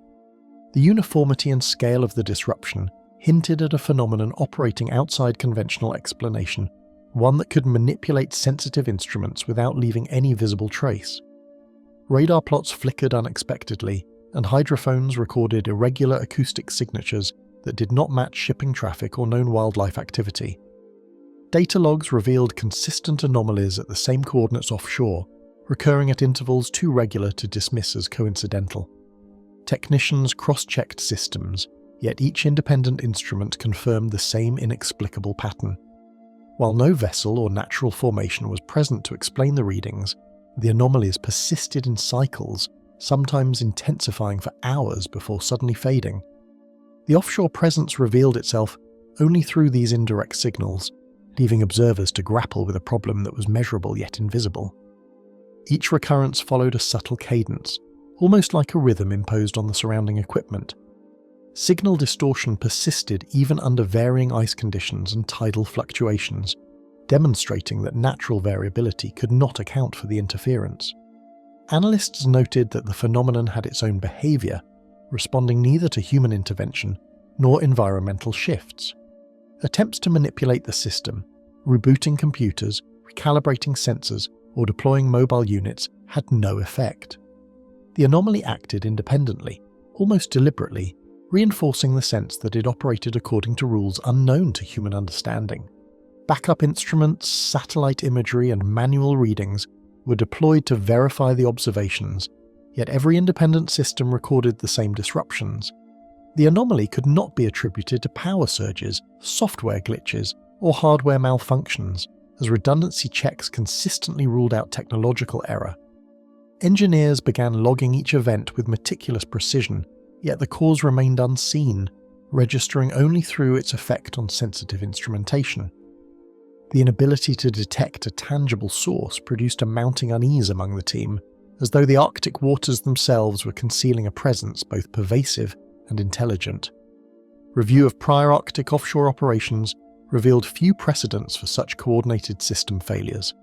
In the history of Prudhoe Bay, sensor malfunctions were typically isolated, brief, and explained by environmental conditions or mechanical issues. This anomaly, however, spanned multiple platforms and persisted over weeks, leaving engineers and scientists without any historical analogue to guide interpretation. Archive reports documented rare electromagnetic fluctuations and brief sensor errors, but nothing matched the scale or consistency of the current interference. The phenomenon had no precedent, yet it was persistent, undeniable, and measurable in every instrument deployed. Hypotheses range from unusual electromagnetic phenomena to undiscovered submersible activity, yet none could fully account for the pattern of disruption. Even natural explanations, like shifting underwater ice formations or unique acoustic interference, proved inconsistent with the precise timing and distribution of the anomalies. The team debated the possibility of previously undocumented biological activity or an unknown geophysical phenomenon, yet all remained speculative. The more the scientists examined the data, the clearer it became that the offshore mass did not conform to any category of observation they had encountered, challenging the limits of human knowledge and Arctic exploration. Extended monitoring over several weeks revealed that the interference waxed and waned in intensity, occasionally subsiding only to return unexpectedly. Currents, tides, and seasonal ice variations were carefully charted, but no correlation emerged. The offshore environment seemed to conceal the anomaly entirely, revealing it solely through the persistent failure and distortion of technological systems designed to detect everything else.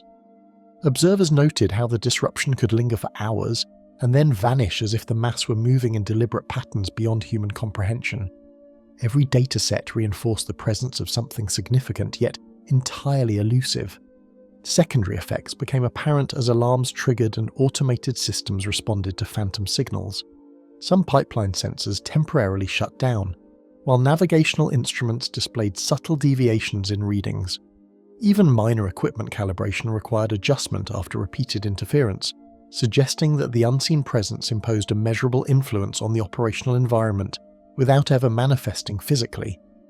Operators described a disquieting sense that the bay itself was being watched or tested, as if an invisible force could anticipate their responses while remaining wholly undetectable.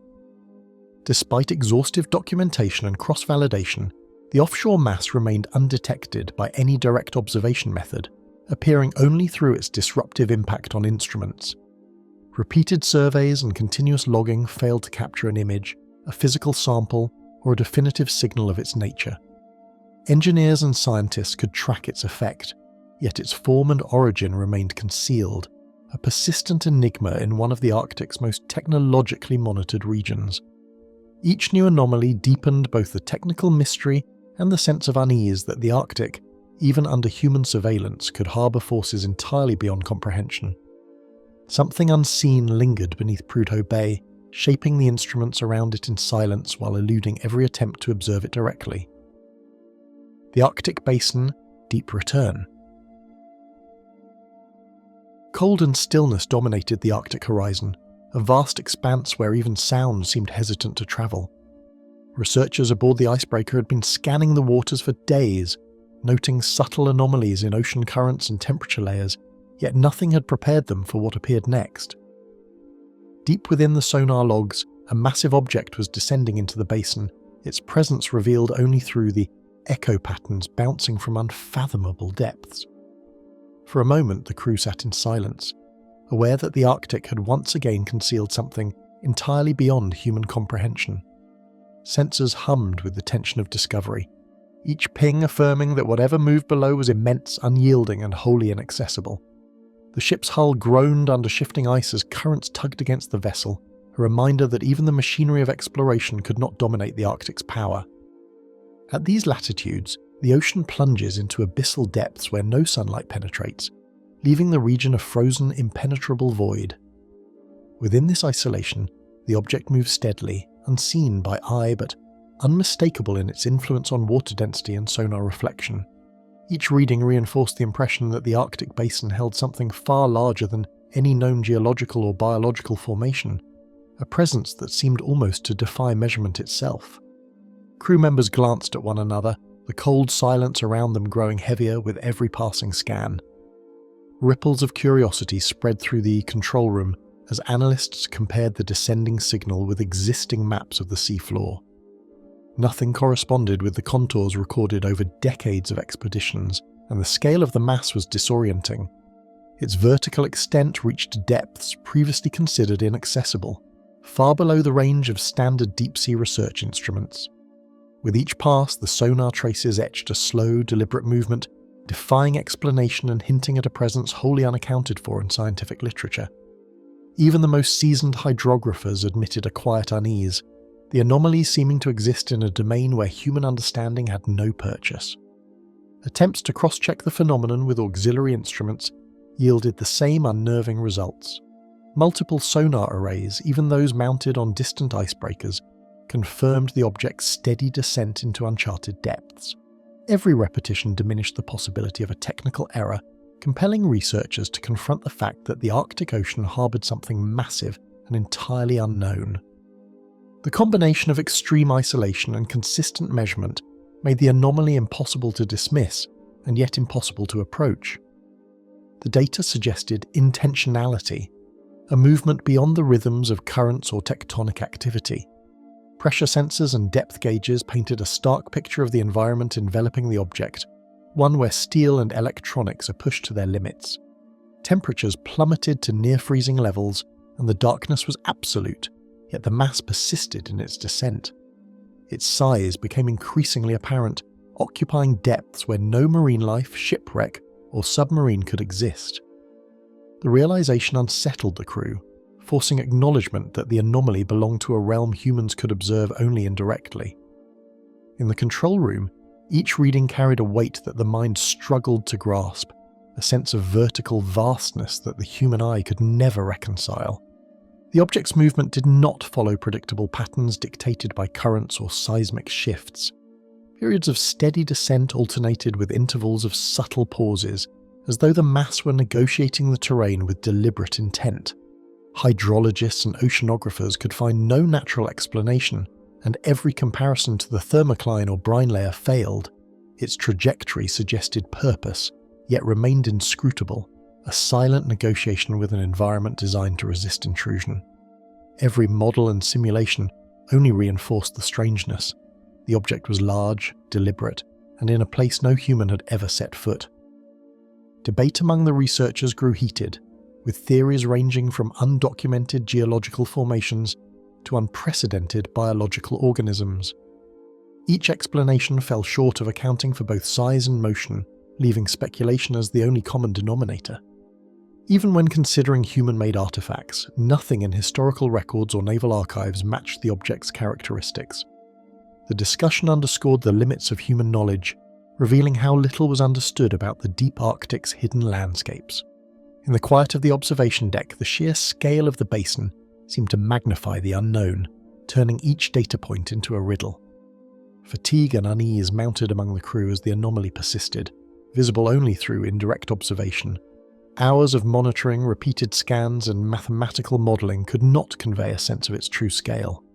The impossibility of approaching it physically created a tension that spread through the control room, where every sound of shifting machinery amplified the perception of an unseen presence lurking in the abyss. Researchers were confronted with a reality that science could measure but not fully comprehend, and every ping seemed to echo in the minds of those observing, a constant reminder of the unfathomable below. Environmental variables were meticulously catalogued in hopes of explaining the readings. Shifting ice shelves, subtle thermal currents, and underwater sediment slides were all considered. Yet the object's signal endured unchanged by factors that normally interfere with sonar detection. Its persistence suggested more than a fleeting anomaly. It was a constant inhabitant of the Arctic basin, quietly traversing a domain long assumed sterile and inaccessible. The researchers' logs reflected meticulous attention to detail, yet each entry only deepened the sense of an enduring presence that science could register but never touch. Even after repeated international collaboration and exhaustive review of oceanographic data, the anomaly's origin remained unresolved. Researchers could quantify its effect on the surrounding water and the sonar signals, yet could not observe it directly or retrieve any samples. The Arctic basin's deepest zones, long regarded as inhospitable and devoid of life, had revealed a presence whose scale and behaviour defied understanding and challenged the boundaries of human exploration. Every survey, every measurement, seemed to confirm that the unknown had claimed its domain far below the reach of human eyes. In the crushing darkness of the abyss, the Arctic concealed a colossal descent whose true nature refused to emerge into human sight.